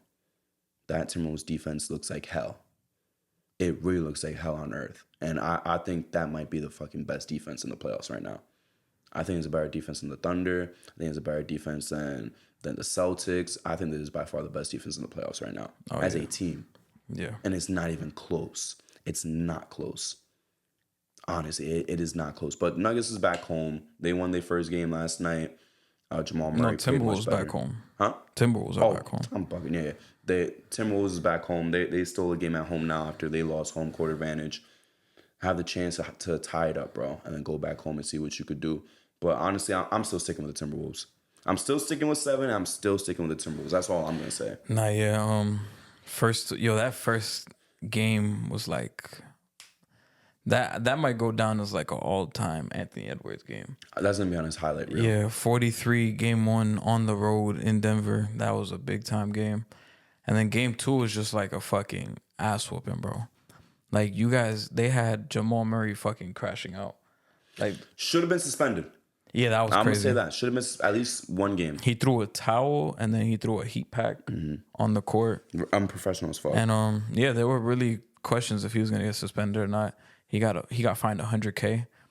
I thought he should have got suspended. That's kind of crazy. Some people were saying that like if the Nuggets were up 2-0, Murray would have got suspended. Yeah. But with that being said, with him being available for game 3, I'm like, he's gonna come out like I think he's gonna have a big game in game 3. And he did. He had 24 points. Did his thing. It's hard to beat the Nuggets when all 3 of the guys, Jokic, Murray, and PJ, they're all on fire. Yep. When them 3 got it going, they're really just tough to beat.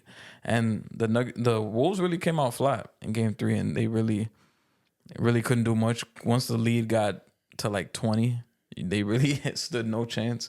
Mm-hmm. But game 2 was like a fucking historic defensive performance. Gobert was out, but you had Cat that we talked about earlier. Cat and Nasri stepped up big time. Nikhil Alexander-Walker, he's been a fucking great piece of this team. Jaden McDaniels, one of the key pieces defensively. And shout out to Naw. Yeah. Throw some respect on Naw. Shout out to Chris Finch because Yeah, he's not even. He can't even fucking stand up and coach the team. He's sitting on the bench and he got his assistants calling out the plays and shit. But they're still getting shit done. So shout out to them. This series has been very entertaining. My prediction was Nuggets in 7, but to me, whoever wins this series, I don't mind.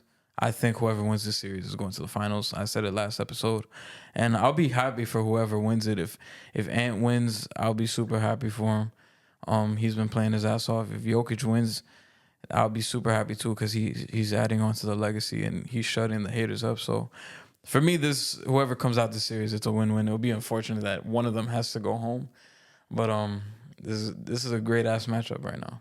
Can I ask you something, Justin, in regards to the Nuggets and some of the conversations that have arisen, actually? Do you have any concern of the Nuggets not beating a 50-win team in the playoffs in years? Do I have concern? No. You think it's a fair conversation? It is a fair conversation because I think last year their entire run was all playing teams outside of the Suns. Yeah. Because they played. You had the Played Lakers. an 8 seed, a 4 or 5. I forgot exactly what the Suns were. A 7 seed, and then another 8 seed. Yeah. Nobody won 50 fucking games. Yeah. Nobody. But I think the criticism is fair, but at the same time, this Timberwolves team is their the best matchup for them. Exactly. It's unfortunate because if they were to go up against one of the other 50-win teams, I feel like we probably wouldn't even. I mean, the conversation would be a little bit different. Yeah. Like if they matched up with Dallas, I think they'd probably have their way with Dallas. Respect Luka. I think they'd have their way with Dallas. I said Luka's going to the finals. Respect Luka. I think they'd have their way with OKC as well. Yeah. So I think it's just unfortunate they have to go against the Timberwolves, who are their best matchup. Yeah. No, yeah. I completely understand. I think it's a bullshit conversation. And I also think they'd wipe the floor with Boston. Yeah. I think it's such a bullshit conversation that people only want to bring up because they went down 0-2 to the Timberwolves. I'm not worried about the Nuggets at all in this series. Not yeah. Like I know I picked Timberwolves in 7, but again, I'm predicting 7 games. It could literally go any way.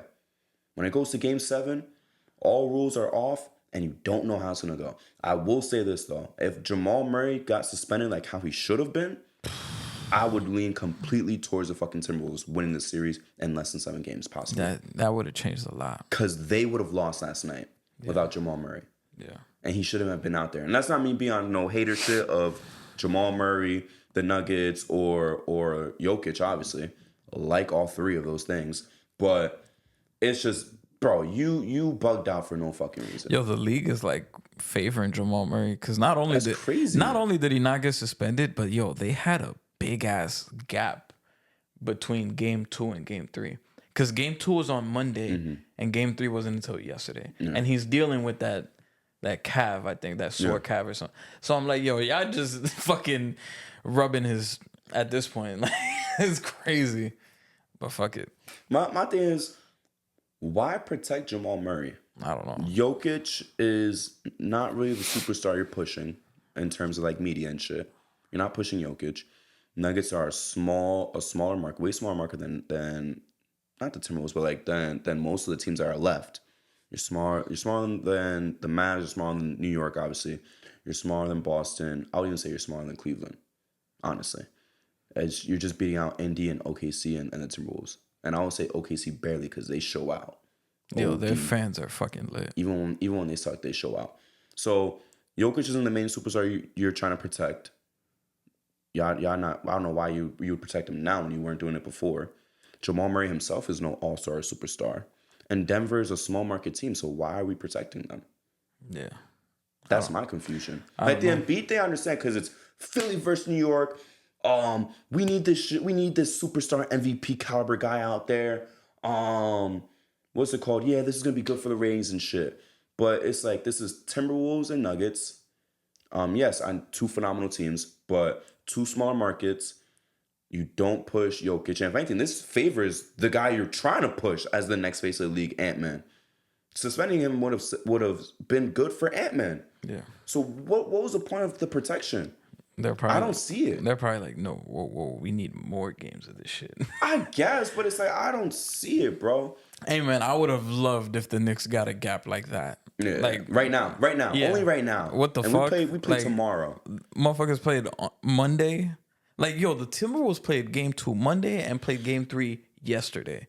Our game 1 was on Monday. Our game 2 was on Wednesday. Like, that shit was, and we then just our played game 3 yesterday. was on Friday. It was like, I'm like, damn, motherfucker. Like, can we get a break like that? Brunson needs a break. Our team needs a break. Brunson needs a break. That shit's Devo crazy. had a bad fall. Shit. Halliburton was hobbling. Everyone was fucked up. You saw in the post game, he had to use both hands, pause on the railing to get down. Pause. But Pause, yeah. Pause, super pause. Both hands is crazy, bro. That was crazy. Crazy. Let's move on to the next series, though. What do you want to do? Thunder Mavericks? We could do Thunder Mavs. Only I believe that's the only series that's played only 2 games, right? games, They're yeah. about to play at 3:30, so they're about to play in about 3 hours, if I'm not mistaken. I don't know what time it is right now, honestly, but 12:38. yeah, literally 3 hours. Then they're about to play. I am worried about Luka Doncic, to be completely honest with you. Yeah, that knee looked kind of crazy in game 2. Yeah, I am beyond worried. Look, I know you guys tied up the series and all this shit, but I am worried for Luka, and I'm worried in the sense that I predicted this team to go to the finals. I'm worried because I thought by now he would have been good. Yeah. I really thought. I thought the first series was a fluke, quote unquote, with his performance and poor shooting. I thought he was going to be good by now. Doesn't look any better. Kyrie is underperforming right now. I need him to perform better because PJ Washington's your second best player right now. Crazy to say, and you still won a game like that. Yeah. Crazy to say, very fucking crazy to say. But that's my main thing when it comes to the Mavs. I am worried about Luka. And I hope his injury doesn't get fucking worse. That's my only thing. In terms of the Thunder though, Shea is hooping. And I wish Luka was healthy because this would have been that matchup. The 2 guys, I think they're the best fucking player in the league right now. They're both young, same draft class, all this shit. And it's like we're not really getting it to the full capacity. Like I wish I had 100% Luka versus 100% SGA. That would have been amazing. I'm kind of missing out on it though, unfortunately. My notes so far for the series. Yeah, game 1. Yo, after game 1, I was like, fuck. I was like, I think I want to change my pick. Yo, the Thunder fucking rocked them What in was game. your pick? I had Mavs in 7. Yeah, I picked the Mavs as well. But obviously. yo, game 1 or leading up to game, but it wasn't like a definitive Mavs in 7. It was like I was going back and forth because this OKC team is really good. But I'm like, yo, game 1, I was like, yikes. I was like, whoa. But game 2, Luka's knee. I thought, despite his knee, I felt like he looked really sharp in the game. Like he wasn't really second guessing nothing. He was just going straight to his spots, getting to it, and delivering. You can tell he's not the same even when he gets to his spots. He's not the same. But he wasn't really fucking around. Like he was like, all right, let me just get to my spot and go. And he was doing that. You mentioned Kyrie struggling. PJ Washington had a great game. He hit 7 3-pointers. That motherfucker. I don't think he'll ever do that ever again for the rest of his life. I promise you. This is fucking ridiculous. It was crazy, bro. I feel like this is like I want to say this is like best case scenario for PJ Washington. Like these type of performances. You also had Tim Hardaway Jr. off the bench give you 17 points. Shout out. So like you got great production from your other guys, despite Kyrie Irving not playing like up to his standards. Shea, he gets wherever he wants at all times. Like there's nobody you could really throw at him. He gets wherever he wants. He's gonna get to the foul line. He's gonna get to the basket. He's gonna get to that mid-range area. He's either gonna get fouled or he's gonna hit the shot. Like it's kind of undeniable at this point. Josh Giddey, he's become unplayable. He is terrible. Yeah, he's become unplayable. He is terrible. He might be out of here after this series. I mean, I don't even think it matters whether they win or lose. Wash your hands. Yeah, you might have to wash your hands with Josh Giddey because the minutes you get from Aaron Wiggins have been better. Isaiah Joe has been better. Kaysen Wallace has been better. That's the name I wanted to hear. Shit, even Jalen Williams has been better. The other Jalen Williams, he's been better than Josh Giddey. Other Jalen Williams. So yeah, Josh Giddey, he's become unplayable. And I noticed game 2, Chet struggled defensively. I mean, He just struggled with Gafford, just the physicality. He's so fucked if they go to the next round, no matter who they play. Yeah, He's so fucked. Gafford was like having his way. Pause. Yeah, pause. He didn't have like a big game, but I think he had like 13 and 8 or some shit. But yeah, Chet was struggling. But that shot that Chet did hit to go to, I think it was to end the first quarter. That shit was crazy. He's hooping. Caught that shit and just shot the 3. That shit was wild. But the series looks pretty good so far. Yeah, the Luka injuries concerning. They split, going back to Dallas now. But They're winning today. you think Dallas? Dallas is winning today. The series looks really scary. I think I feel like OKC is really riding high. I think J-Dub didn't really play too great the last game, but he had some moments. I think Shea's gonna have to have one of these games where it's like Shea has been good, but I feel like he's gonna have a game, at least in this series, where it's like, get on my back, guys. Like, I think he's gonna have one of those. If he wants to be called the best player in the world, he has to. Yeah, he has to. At least one, cause I mean, J-Dub hasn't given you that big game yet. Chet hasn't given you the big game yet. So I think one of these games in this series, Shea's gonna have to have one of those games where he's like, all right, guys, get on my back, and I'm gonna take you guys there. I'm gonna explain to you very shortly why I think the Thunder is fucked right now for this series. Because I know you said Chet's not playing up to standard, so on and so forth. The guy that's underperforming the most is Kyrie, and when he turns it on, this series is over. Yeah, it's scary when Kyrie turns it on. When he turns it on, bro, he's not even averaging 20. He's not even averaging 15. He's not even averaging 15 fucking points in the series. Yeah. So when he turns it on, it is over, Justin. If the Thunder let him turn that shit on, it is over. You gotta keep him like this.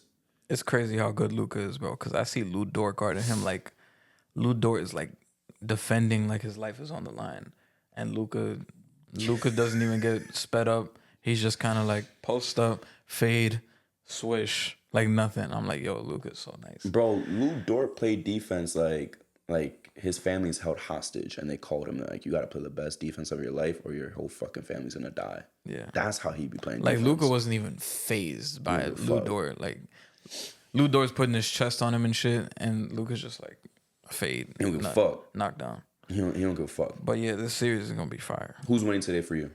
Just today. Today, I think OKC wins today. I'm picking the Mavs, bro. Picking the Mavs. I'm very confident. Very fucking confident. Let's move over to the East then. Let's save the Knicks for last because I got a lot of shit to say.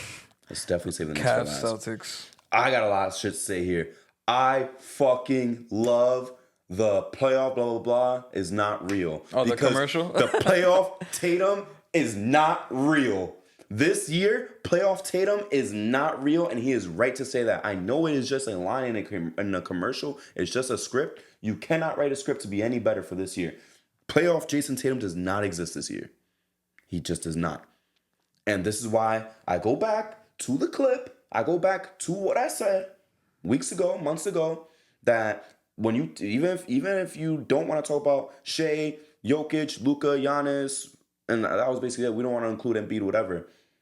You still not better than D. Mitch. You still not better than Brunson. And guess what? Those guys is proving it. And and even then I said, I'm questioning if you better than a D Book or an Ant-Man. And Ant-Man's fucking proving that he's better than you right now. Ant-Man. He's blowing out the water. I think Ant-Man got it right now. I promise you, when we do our rankings next season, bro, he is going to be behind Ant-Man for right now if he doesn't improve. He is going to be behind Ant-Man.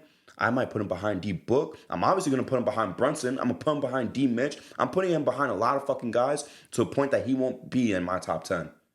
Jason Tatum will not be in my top 10 at the start of next season. I promise you, if he keeps playing the way that he's playing right now. It's crazy, but feels like Booker's been out the playoffs for a while, and he still had like a better going out. He went out with a bang. He went out with a bang, damn near 50. With the team that he had around him too. No point guard, no fucking crazy defensive guys. Has Tatum even dropped 30 in these playoffs? I don't think so. Bro, Jaylen Brown and Derek White are the fucking duo for the Celtics right now. That's crazy. It's not Tatum. It's not Tatum and Brown. It is Derek White and Jaylen Brown. That's the reason that the Celtics are winning. And it feels like sometimes they go out there expecting they're gonna win. So much shit, so much dick sucking about damn this about the Celtics fucking offensive rating, defensive rating, all time greatest point differential for wins, whatever. I do not care, bro, because it feels like that's all they're thinking about. They think that once they walk out onto the floor, that they're the best team. They don't even gotta try. And look what happened. You got punched in the fucking mouth, badly. I'm telling you, bro. Tatum didn't even score 25 last game. I think he had exactly 25. He had 25? I thought he had 24. I'm not gonna lie. I was trying to be cheeky. Yeah, I'm pretty sure he had exactly 25. He ain't been on shit the whole playoffs, though. And you got outperformed by Donovan Mitchell. He hasn't been on shit. You got outperformed by Donovan Mitchell, bro. Yeah, he had 25 exactly. Fuck, I thought he had 24. Yeah. I could have sworn I saw he had 24. I'm tight then. He didn't have 30 yet. Yeah, he didn't have 30 yet. That's what it is. But no, seriously, Jason Tatum's not impressing me at all. I'm not. He's not moving me. I think NBA Twitter's getting to him. Okay, good for him. Yeah. Good for him, bro. You first of all, you try to start a fucking MVP campaign that fell flat in his face. We stopped caring about it ASAP. About best player, best team should get consideration, so on and so forth, whatever.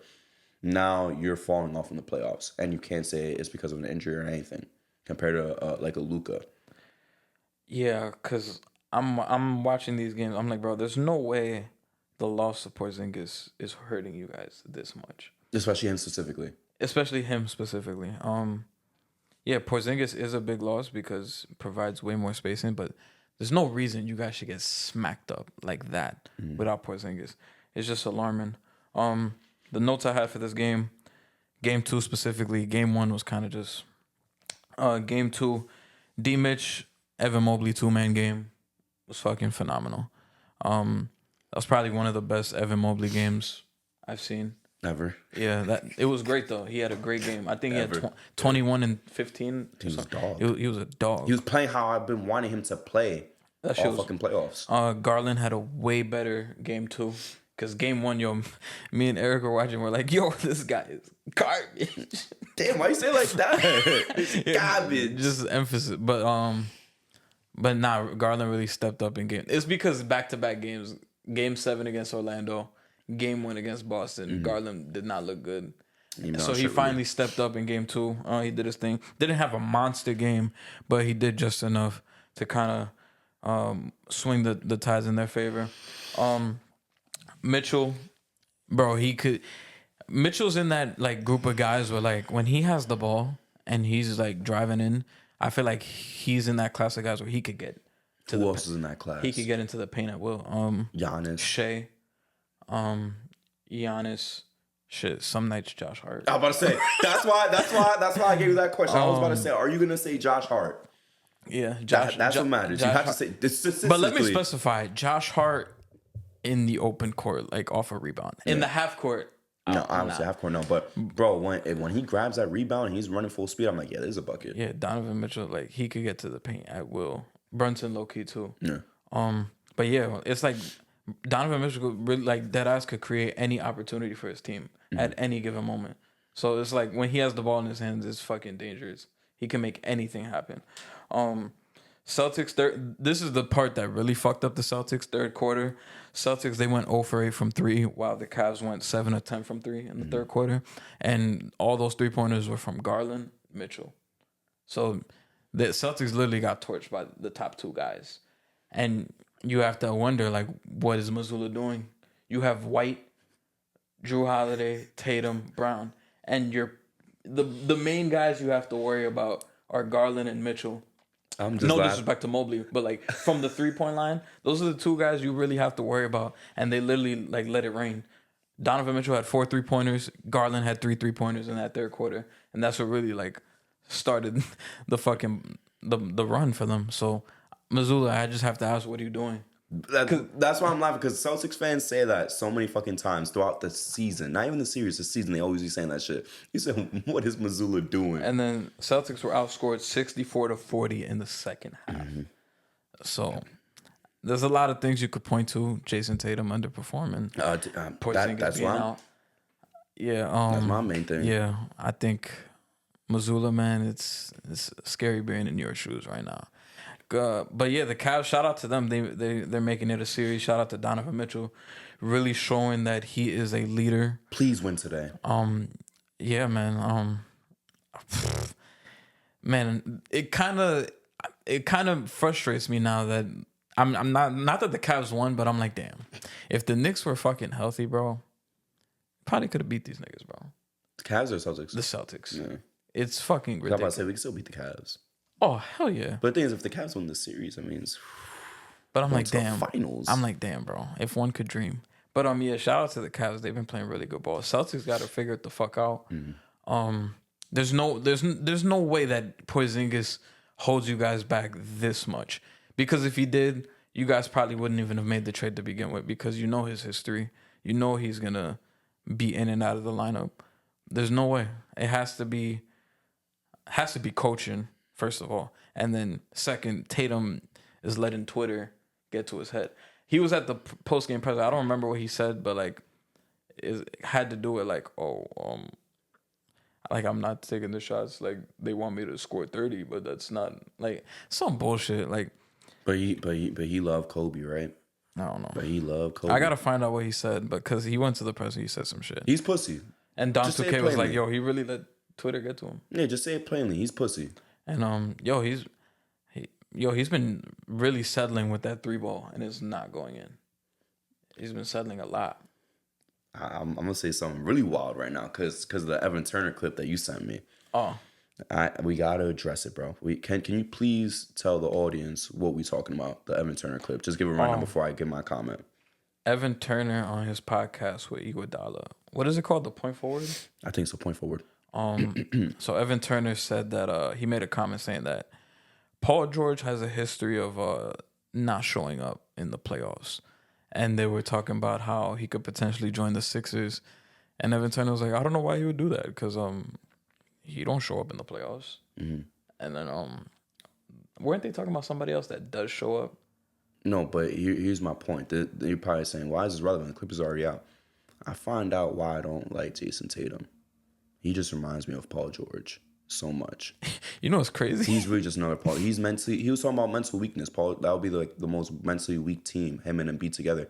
I think Jason Tatum's very mentally weak. You know what's crazy? Right now. Shout out Pick a Side. I just saw they had a clip, and is Jason Tatum the new Paul George? Yeah. Oh my God. Fuck. They did it first. Fuck. Because, man, that's my point. That's the point I was making. Yeah. Jason Tatum really is just Paul George. He's just a better Paul George. And just a little bit better than peak Paul George. Yeah. Bro, they're both mentally weak. I saw that shit today. Bro, they're both mentally weak. They're both just worried about looking cool sometimes. Like, they don't want to take that initiative. It's like, bro, just do it. Is Jason Tatum the second coming of Paul George? How long ago was that? Hours? 18 hours ago. Yeah, I knew it wasn't even a day. Fuck. But that's my point. That's why I don't like Jason Tatum. Because he's basically just Paul George, bro. I'm not going to say too much at this point because fuck. But it's like, they're worried about looking cool. They don't take the initiative. And they're just mentally weak. When shit gets hard, they just get mentally weak. That's what it is. That's how I feel. That's why I don't like Jason Tatum. And the similarities started to kind of grow because I like Jason Tatum. And I feel like... Would you like him if he went to Kentucky? Yeah. Cap. No, I would. Cap, but move on. I like Jason Tatum, but I feel like over this past season, it's become harder to defend him. Just like Paul George. Like Paul George is a guy you can't really defend. Paul George has been in the grave since last year. Now I'm just pissing on it. At this point. Nah, yeah. Tatum is slowly becoming a guy that is I mean, he has things there you could defend, but like it's like you gotta pick it up now. Like, and he hears the chatter. So I'm like, I don't know. It's either you gotta do one or two things. You either gotta hear the chatter and deliver, or just turn your phone off completely. Do what LeBron used to do. And just turn your phone off. 30, yeah, during the playoffs. But yeah. That's my issue with Tatum, bro. Stop worrying about looking cool. Stop worrying about what other people think. Same thing with Paul George. I know Paul George have to be reading Twitter after he plays fucking bad. Some of these motherfuckers read it during halftime. Yeah, but that's the thing. Like you said, either let it motivate you or turn your phone off. Because Curry has admitted that he'll go look up Curry at halftime and see what people are saying on Twitter, and then he'll go out and dominate. That's just shit that I respect. You feel me? I got no problem with that. But if you're going to read it, be like, fuck, man, why they tell me to score 30? That's not my game. Why the fuck would I do that? Like, that's what niggas like Tatum and fucking PG do. 100% 100%. And it's funny too because they have low-key the same trajectory too. They low-key have the same trajectory of their career, bro.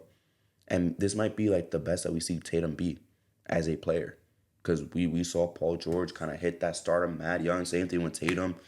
Go to the conference final. Same thing. Bron is a consistent in both too. In both of their stories, Bron is a consistent factor as well.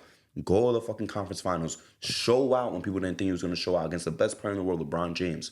Just separated by 5 years, basically. Those two series. The Pacers won. The first Pacers won. And that rookie Tatum won. Yeah. You rise and we call you the next star. We call you the next face of the league. And then it just stalls. The only difference is Tatum isn't hurt. And even right now, Tatum's not hurt. He's just weak right here, bro. That's what it is. He's weak right here. And that's what I'm saying. I think Tatum low-key has hit that ceiling for him. I don't think he's going to get any better than this. Same thing with Paul George when he had them MVP votes on the Thunder. We're not going to get a better version than that. And I wouldn't be surprised if he just stays like this for a couple of years and then has a decline, obviously, as everyone's going to have their natural decline. But I don't. Same thing with Paul George as well. You're really fucking good, but I'm not putting you in that superstar convo. The same thing with Tatum. You're really fucking good. I refuse to put you in that room of 5 select guys when you're not even better than the guys from 7 through 9. That's what I'll say. They're this. I almost said something different. Justin, they are in like carbon fucking copies. Career-wise, without the injury, how they play, how they are mentally, this is a carbon copy of Paul George. Truthfully and honestly. And I wouldn't be surprised, bro, if they get bounced right now at this point. With Tatum playing like this, if Tatum was playing good or and losing like this, or he was playing hurt, I might low-key cut him some slack. But you're underperforming. Not yet. And you bitching about people expecting you to score 30. I think at this point, Tatum is the type of guy that, like, he's not going to take it upon himself to, like, do the things. I think he needs that person to kind of, like, chew him out and kind of... Because Marcus Smart was that guy. Udoka was that guy.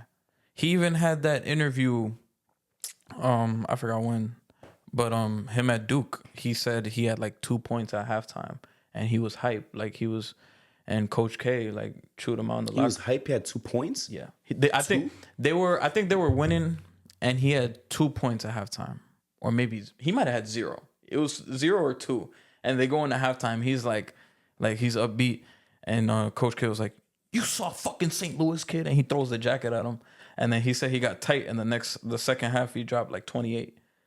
And then Coach K literally said, he's like, "Do I have to yell at you all the time to play like that?" And he was like, "No, coach." But it looks like he does. Like, I'm so laughing that you said he was hyped. He had 2 points, bro. Because what I thought he was. No, I'm gassing it. He wasn't hyped yet too. He was hyped that they were winning, but he was playing like shit. Yeah, probably. he wasn't playing that good. My thing is like, it would have been different if he like had 20 at half, but they were losing, but he's like hyped. But it just sounded funny. He was like, he had 2 points. He was hyped. Nah, yeah, he said it himself. He was like, "Yo, I had like 2 points at halftime, but we was up." No, yeah, he literally had to get cursed out by Coach. And I can't even imagine like Coach K like violating. Like, I would be scared. I would be low key shook too. But I think he's one of those guys. You have to get on his ass for you to see like the best of him. That's why I feel like the him and Udoka was like, that was probably like the best thing, bro. Like Udoka really held those guys accountable, and you had him and Marcus Smart on his ass all the time. Now it's like you get rid of Marcus Smart, you have Mazzulla there, and it's like, who's really holding you accountable? Because the way I see Mazzulla speak sometimes at these pressers, he don't even be taking accountability. Yeah, it's whack as hell. Yeah, so it's like, I don't know. Mazzulla's a weird dude because like, people like paint him out as like this psychopath and shit, like the things that he does. Yeah, I'm not gonna lie, he is a weird dude, and people think like he's intense and shit. But it's like you say, he don't take accountability though. It's like weird, and it seems like he don't get on his guys like that. But he'll tell people, "Yeah, I watch I've got the movies. Like, yeah, I watch this one movie every fucking day of my life." Like he watches one movie religiously. He's doing mad fucking crazy shit. When he contested the shot after the fucking timeout was blowing shit, he does all this weird shit, and like he's like.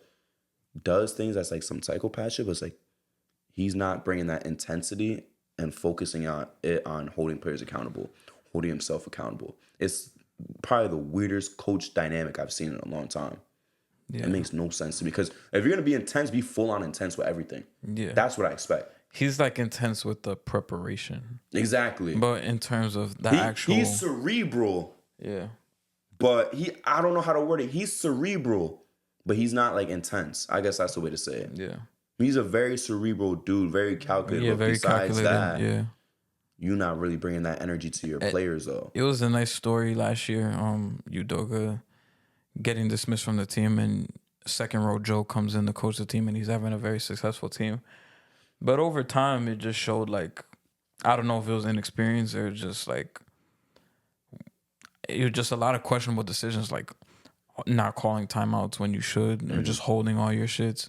Like, bro, he used to end games with like fucking 3-4 timeouts. Like, He think that shit carries over like PTO. yeah. And then like, I don't know, bro. to me, the nail in the coffin was the shit he said after the Knicks whooped their ass yeah, at the that end of was the some pussy season. shit. He was like, "Oh, they're just more desperate than we are." Like, all right, bro. He looks crazy too. I'm not gonna lie. So I don't know. He looks like a nut. I think Tatum just needs that person to like get on him. Who's the voice of the locker room? I couldn't tell you. You would expect it would be Jaylen Brown, but it's like If you look at the roster, Drew Holiday is a great vet, but I don't think he's Tatum. Like, step the fuck up. Like, neither is Drew D-White. Holiday's coming into their team. Yeah. Like, Derek White's not doing that. Jaylen Brown is not doing that. But you would think Jaylen Brown would be like the team leader now that Marcus Smart is gone, but he hasn't stepped up for whatever reason. I think Jaylen Brown isn't like that either. I think Jason Tatum is a pretty like nonchalant guy. My thing, that's what I'm saying. That's what I'm saying. I would expect Jaylen Brown to be like that locker room leader because I don't think Jaylen Brown's nonchalant. I don't really expect. I don't think Jaylen Brown's worried about looking cool. Remember the dunk contest? He's like, yeah, I'll do it again. I don't think he gives two fucks about anything. He does his thing.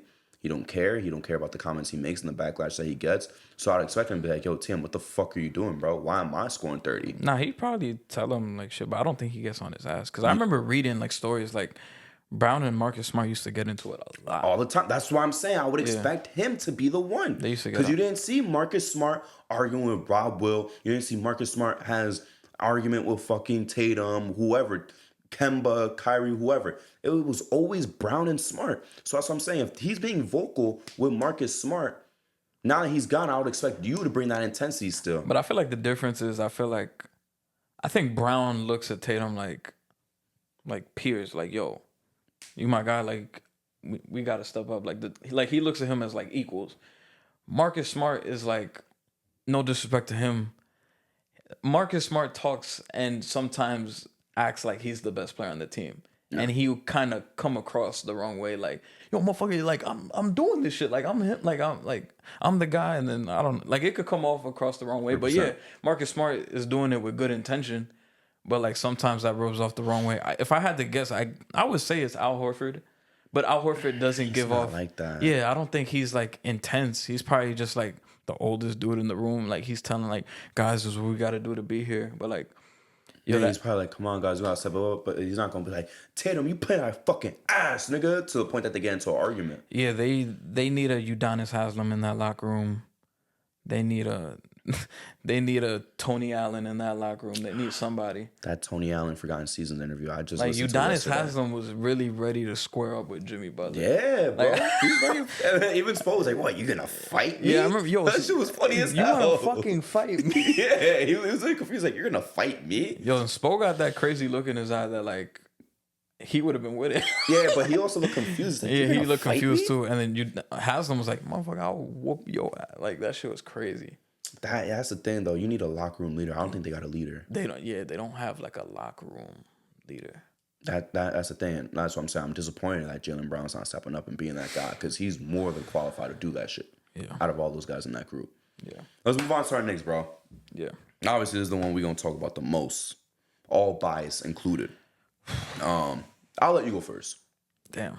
Let's just talk about the general series, or if you want to go game by game. But I'll let you start. I was gonna let you go first, and I was kind of just because I just talked a lot about this Celtic shit. Oh, you want.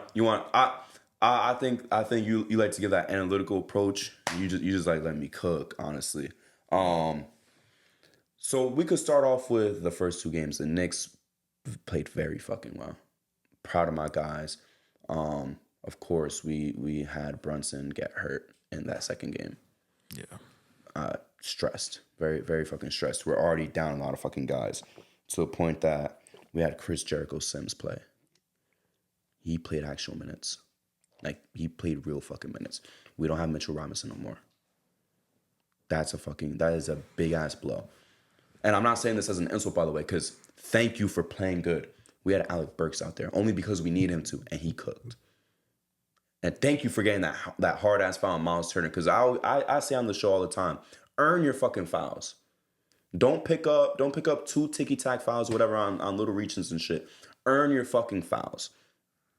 But so far the team is playing very good. I'm proud of the Knicks themselves, and it was a loss, but bro, look how fucking far that nigga took that shot to win the game. But besides that, I'm worried about Brunson. He was missing straight bunnies, and that's why we lost. Straight bunny. Just he was missing his patented fucking floater layup package was non-existent that whole game. That floater, that free throw he missed. I'm like, yeah, that gotta be his foot, bro. The free throw was concerning, but for me, what was more concerning was he was missing those easy ass legs where he would get to a spot, no one's like really contesting, and he would still miss it. And I had my hands on my face like, yo, we are so cooked right now. But thankful for Josh Hart stepping up. Thankful for DiVincenzo. I was gonna get to him, but I was gonna say Alec Burks. I was gonna save Dante for last because Dante was cooking. Game 1, 5 threes. Game 2, 6 threes. Game 3, 7 threes. Hopefully tomorrow he gives us 8 threes. Please give us the 8. He played phenomenal and defensively. I know we talking a lot about Dante's offense and the Knicks community. We gotta talk about the fucking defense too. That's one thing. Very interesting switch to me for game 3 as well. I know Brunson was hurt, but that switch from Nembhard to Nesmith for this game, it fucking worked. I didn't think it was gonna work at the start of the game because he was cooking Nembhard, and Nembhard was supposed to be that primary defender. And they brought up the stat on the game. They're like, basically saying, Nembhard's like supposed to be that main fucking point of attack stopper. He's getting cooked by Brunson. Let's throw Nesmith at him. I'm gonna save it for when I talk. Yeah, they switched it. You got the exact stat? No. But I thought he had the exact stat, but he was shooting at a crazy clip. But no, Nesmith was giving him problems. And I don't know if it was because Brunson was like, I think Brunson being hurt is a factor, but I want to give Nesmith his credit too.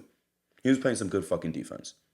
I want to give Halliburton his flowers. Back-to-back 30 balls. He cooked. And he cooked from 3 specifically. He had a great game. He had a phenomenal game 2 and a phenomenal game 3. That's probably one of the best Halliburton games I've seen. Ever. Yeah. I'll give it, even Dorsberg was like, this looks like start of the season. I'll say that Halliburton. and the in-season tournament game against the Celtics. Those are like the 2 best. This is more impressive to me. Yeah, this is more impressive, yeah. This is some real shit. No disrespect to the in-season tournament, but this is some real shit. Yeah. Like, no funny shit. Yo, that lay he had was fucking crazy.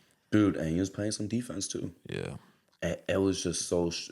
That's one thing I'll say, and people have been saying it everywhere. Like, every Knicks playoff game has been a classic, low-key, and it's like, every game, every shit has to be close. Can we please get a blowout? On our side. That's what I was saying. Let me make that clear. On our side. I want to blow these niggas out. I was watching the game with my mom yesterday. I was like, bro, all of these games have been so fucking stressful, bro. It's so annoying. Like, I'm watching every game stressed the fuck out. Yeah. And all of these games are close. Every single game has been close. Every game has been. The only game that wasn't really super close was game 3 against Philly. Even then, we were still sneaky in the game. Mm-hmm.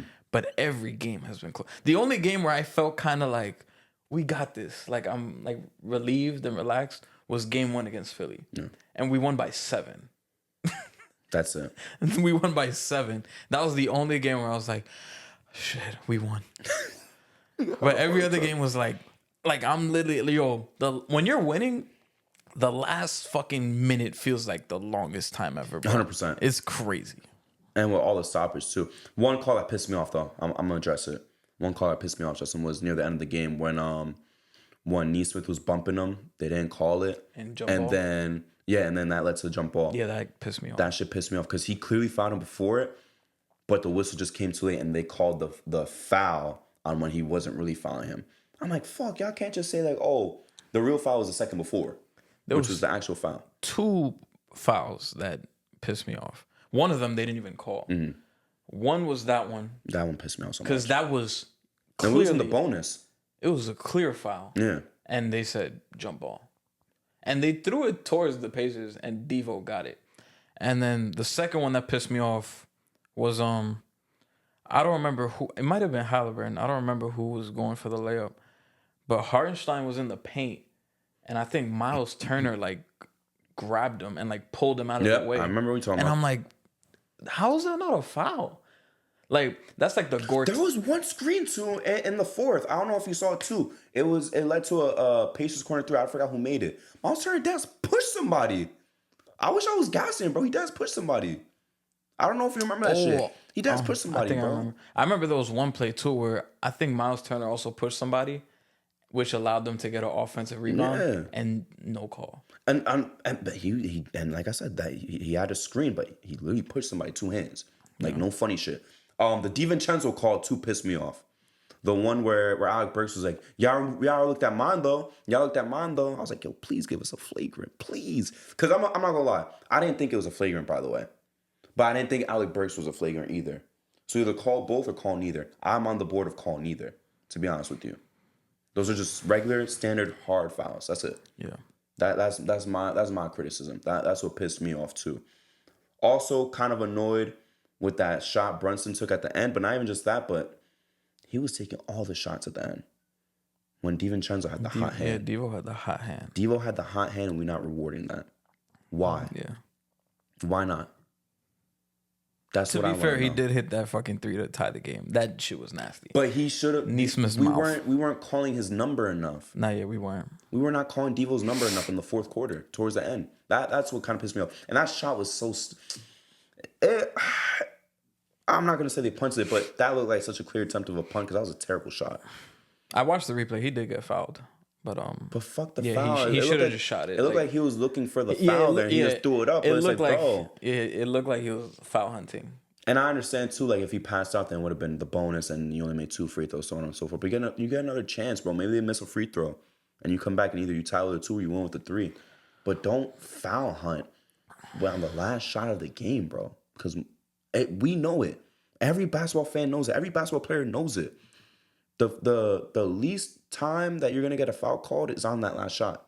You're not getting no fucking type of call on that last shot ever. Seriously, when do we ever see a fucking foul call on the last shot? Barely ever. So why are you looking for it? That's what pissed me off. And he said it after the game. He was like, it was a bad decision. It was a terrible decision. A very fucking terrible decision. But I'm not worried. That's what I'll say. I'm not worried. Josh Hart finally got some rest this series. That shit was funny. It's the first time this nigga's sitting down. But yeah, I'll let you take the floor because after I got my fuck yous of the episode. Oh, for real? Yeah. So I got my notes here.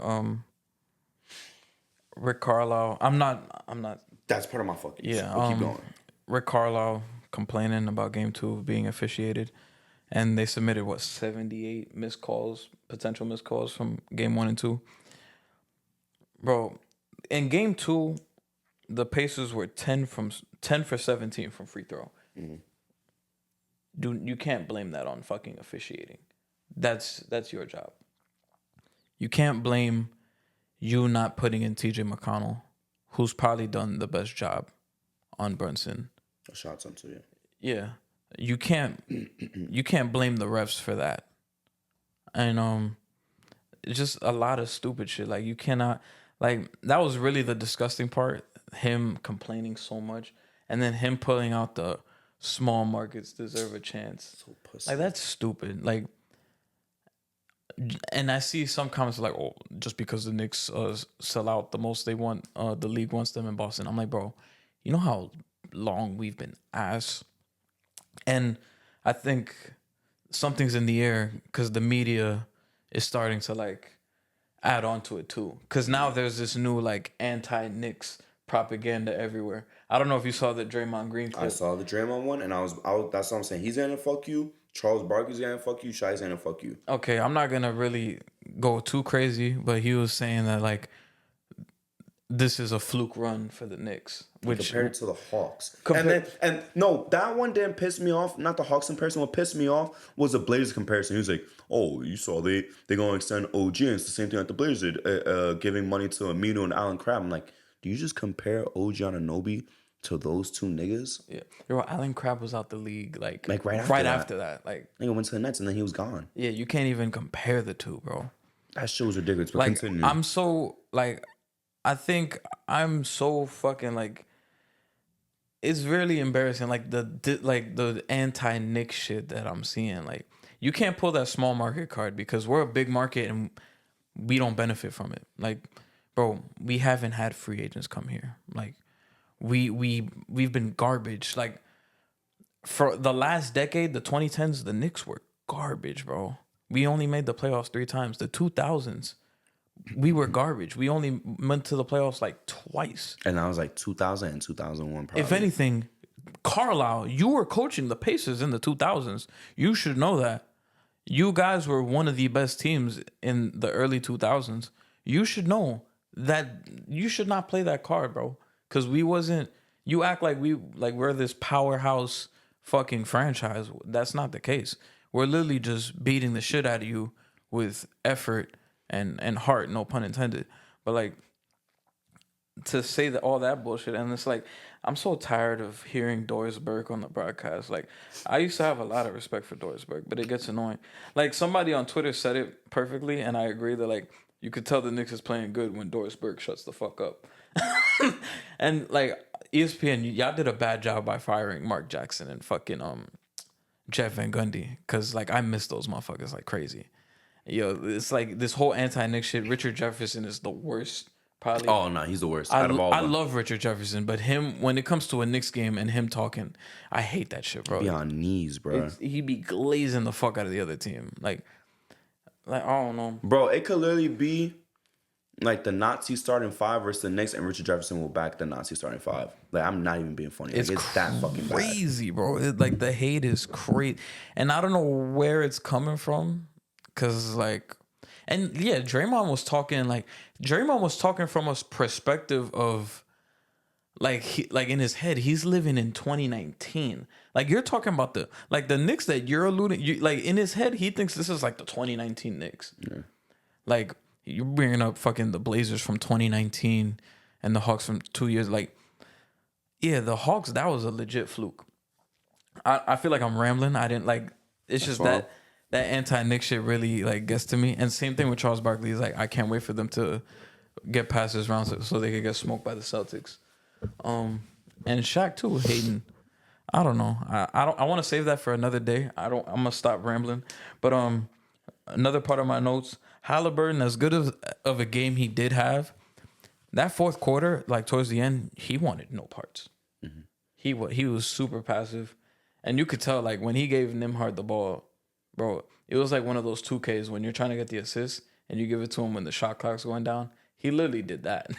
Because, like, Brunson came up to help on Nembhard, but Brunson wasn't, like, all up in his face. And they sent two at Halliburton, but Halliburton was, like, they wasn't, like, pressuring him. That's what I'm saying. It wasn't, like, a real double. It wasn't a real double. Like, you knew it was coming, but they wasn't, like, trapping him.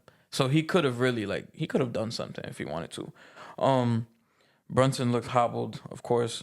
Oh yeah, prior to Game 3, Siakam was shooting 43% from the free throw. Shit. That's when I didn't want to interrupt you, but when you're saying Rick Carlisle, like y'all had 10 for 17 from free throws, I was like, bro, you should be mad Siakam's not converting.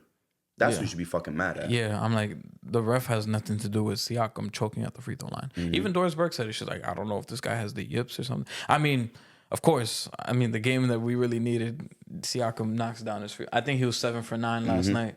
But yeah, prior to this game, he's been shooting horrible from free throw. So we'll see if this trend continues. But yeah, like you said before, the Nembhard and Brunson matchup. Before Nembhard made that shot, in my head, I was really like, I was about to like contemplate. I'm like, yo, which game do you think is worse for Nembhard? Game 3 or Game 2?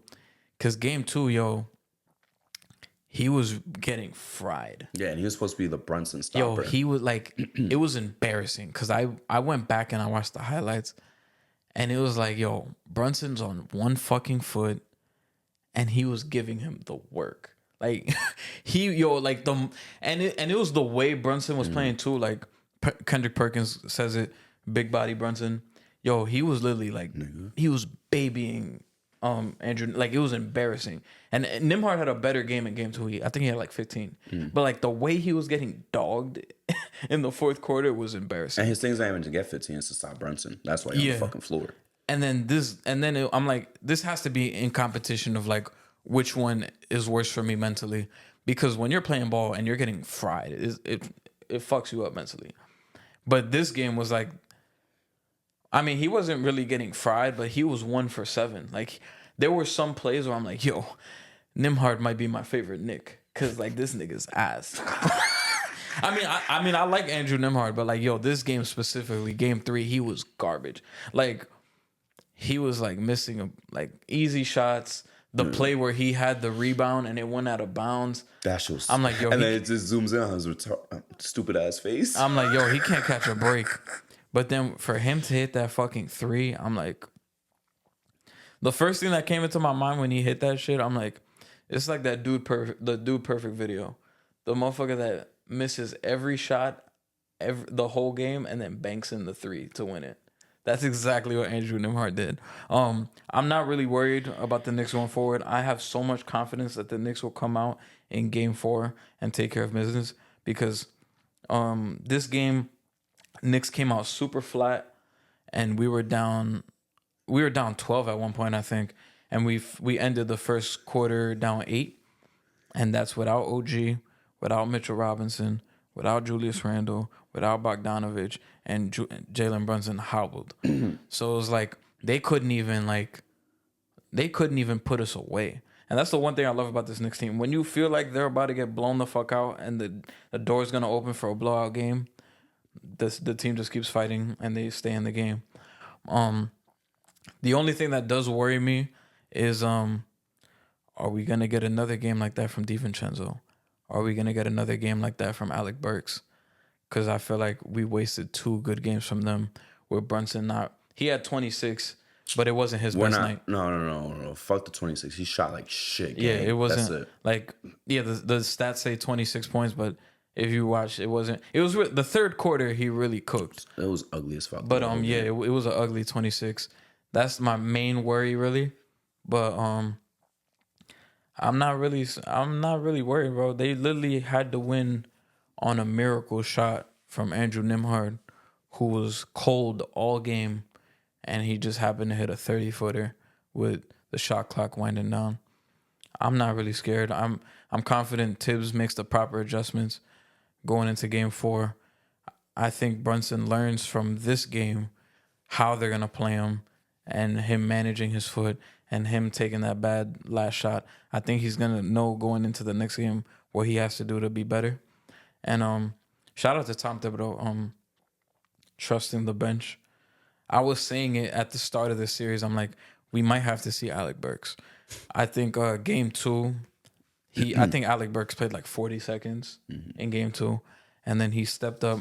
And shout out to Alec Burks too. It's hard to be an athlete when you don't know when you're gonna play. You begin DMPs all playoffs, and you're staying ready. I hate people in the comments that are like, why is he warming up when he doesn't play? Or why is he getting on the bike when he doesn't play? Like, I hate motherfuckers like that. Like, those are true professionals that, like, no matter what, they're always ready. And I always respect guys like that.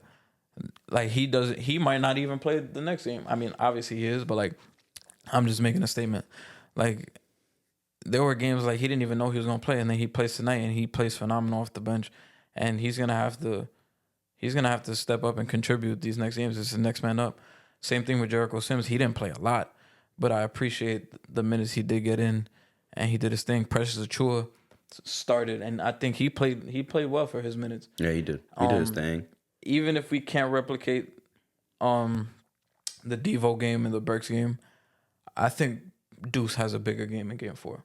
I think that's coming. I was about to say, I think Deuce is, when you say is DiVincenzo going to do this, is Alec Burks going to do this, I didn't want to interrupt you, but I was going to say, it's about to be Deuce. Yeah, I think Deuce is going to have a bigger game. And the flip side to that is we saw Halliburton back-to-back 30 balls. Is he going to continue that, or is he going to go back to... He was kind of hobbled, too. He is hobbled, too. Is he going to go back to being super passive? And if he is, who's going to fill in that void?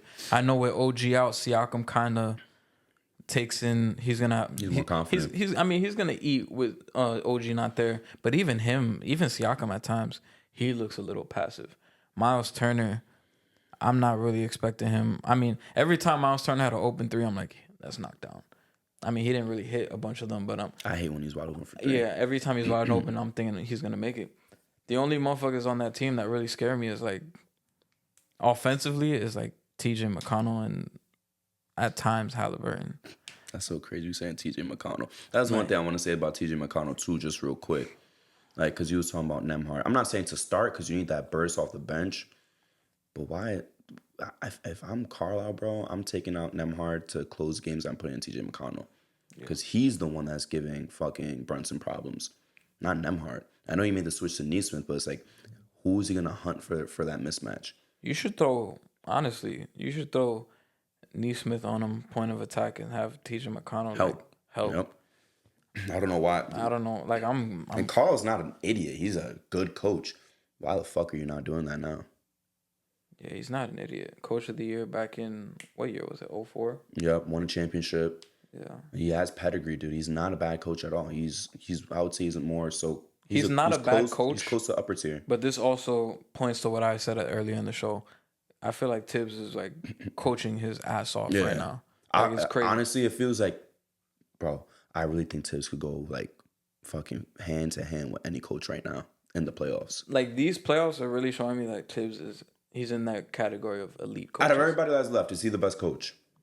So we got Dagnall, Finch, Malone,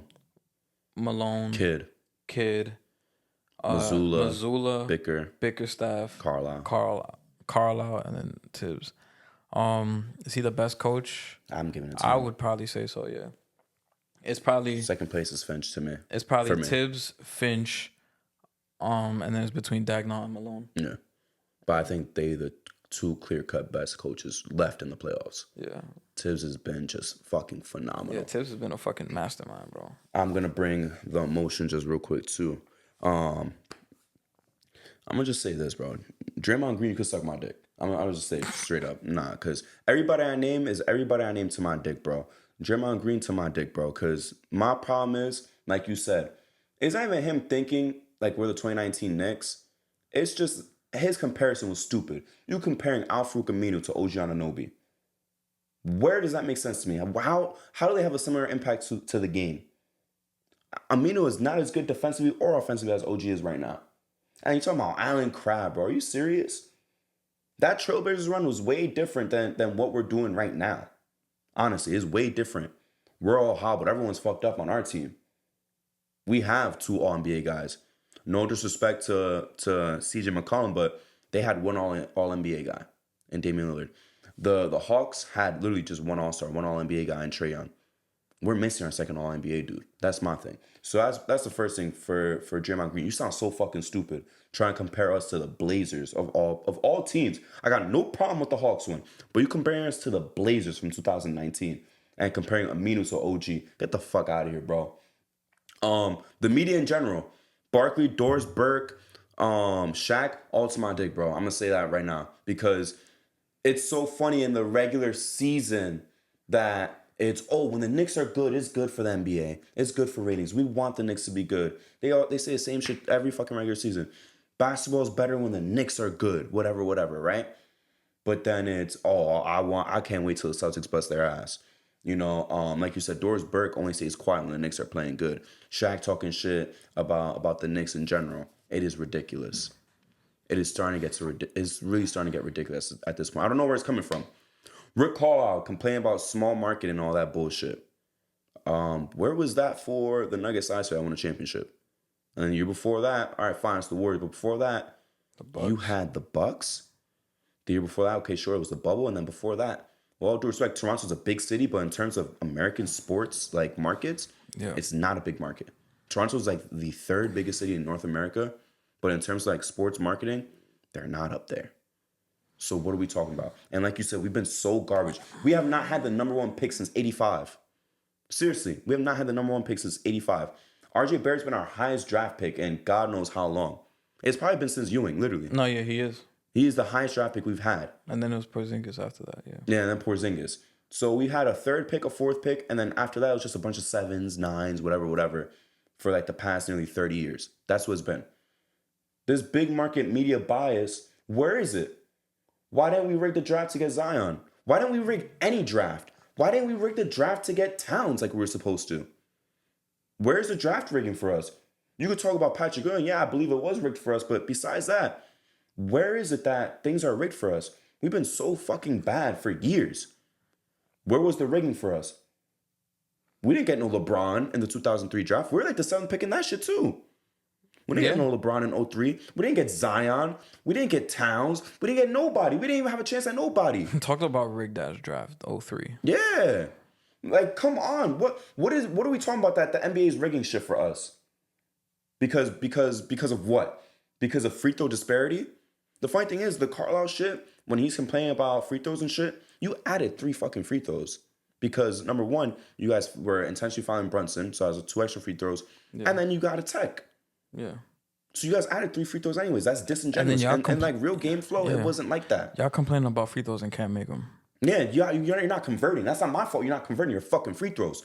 Tell Siakam to go take 200 free throws before the next game. How about you do that, my nigga? Seriously. How about you go do that shit?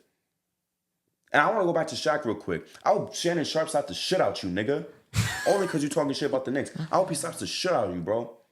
I'm being dead ass. I hope he slaps the shit out of you. Like, I'm tired of this shit. Why is all this hate coming out when we're an injured team? We have and it's been all season too. We're not letting Candace Parker off the hook. We're not doing that when she was talking mad shit. We're not letting Becky Hammond. We're not letting Becky Hammond off the hook, talking mad shit. I love when people just repost a clip of all that shit. I'm talking shit when Brunson was dropping 40. But it's like we have this dude who doesn't talk shit, right? In Brunson. He's a little guy. He's dominating. And y'all are getting mad at that. That's not a cool story for you guys. That's what's confusing to me. Our team is injured and we're making it this far. That's not a good story for you guys. Instead, you guys rather push out is LeBron going to New York or the Knicks run as a fluke instead of the Knicks are getting this far when they're losing all their guys. They don't got no OG. They don't got no Mitch. They don't got Randall. They don't got Bogdanovich. Holy fuck, we don't got our guys and we're doing this good. And obviously Brunson is hurt right now. He's hurt right now. So it's like, what are we doing that we're pushing this bullshit of, fuck the Knicks, blah, blah, blah. I'm ready for them to lose when this is a good-ass story. If we get to the conference finals, that's a good-ass story. A badly beaten down team, a point guard that has been doubted the whole entire year, a guy on a cheap deal that was clowned on when we gave him that fucking deal. It is a good-ass fucking story, and y'all just worried about shitting on us for no reason. And like you said, people are like stuck in like 2019, 2017, 2005, whatever. They're stuck in this version of this visual of the Knicks, bro. They don't let it go. Where is this energy for the Timberwolves? Oh, they're going to fall off anyways. They made the playoffs like 3 times in the past couple of years. Before that, they didn't make the playoffs since 2004. They're going to fall off eventually, whatever. They don't give them that same energy. They don't look at the Timberwolves like it's 2012. Yeah. Like it's 2015. Like it's 2009. They're not looking at the Timberwolves like that. Why is it got to be like that for us?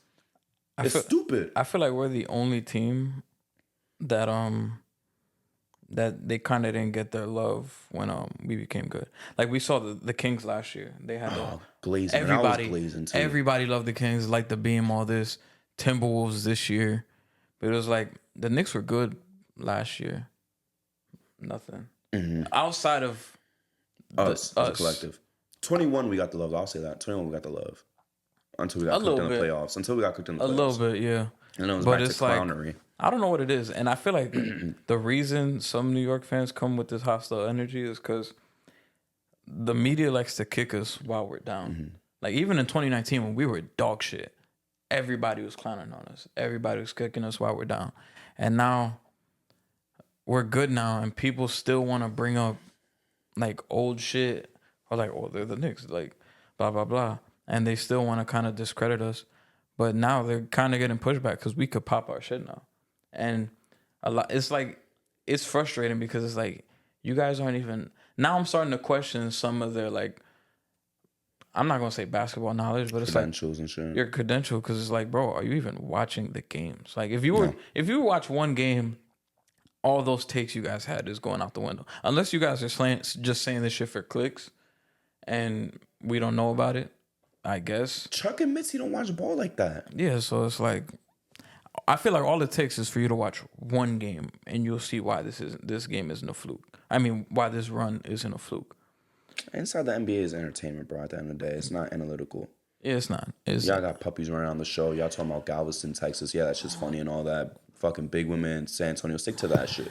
But when you want to talk about like the Knicks and shit, and you got this visual stuck in your head that is 2005 niggas is ass and shit, and we're dysfunctional. Get the fuck out of here, bro. I'm not taking you seriously about that shit. But yeah, I just hope y'all know that's why we are the way we are. Because y'all like to kick us while we're down. And we take it, pause. We give what we're getting. Yeah, but once Pause. But once we are good and we could pop our shit, we are going to pop our shit and let motherfuckers know about it. We don't care how it makes you feel. We're going to pop our shit. It's ridiculous. It's ridiculous. Do I got any other fuck yous? I said Rick Carlisle, Chuck, Shaq, Draymond, Becky, Draymond, Candace Parker.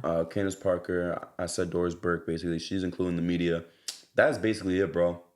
That's really basically it. I'm not fucking with any of them. Yeah. I know you said fuck you, Candace Parker. Shout out to Candace Parker. She just retired from the WNBA. She had a great career. Yeah, congratulations. Yeah, but congratulations. I'm still mad at you for what you said. Yeah. That's my only thing. I'm only mad at these people's takes, not what they've done. You feel me? Like I got Shaq high up all the time. I fuck with Chuck, but when you're saying this shit about the Knicks, it's like you don't know what the fuck you're talking about. Like what is it that Shaq says? G14 classified or whatever? G13 classified? Yeah. You're not G13 classified on the Knicks, my nigga. So how about you stay the fuck over there? You're not classified to talk about the Knicks. Because you obviously don't know what you're talking about. When it comes to the Knicks, you don't know what the fuck you're talking about. That's it. But let's go into the MVP of the week, Justin. We're getting to that time of the end of the episode. I think I got 5 guys this time. And I ain't talking burgers, nigga.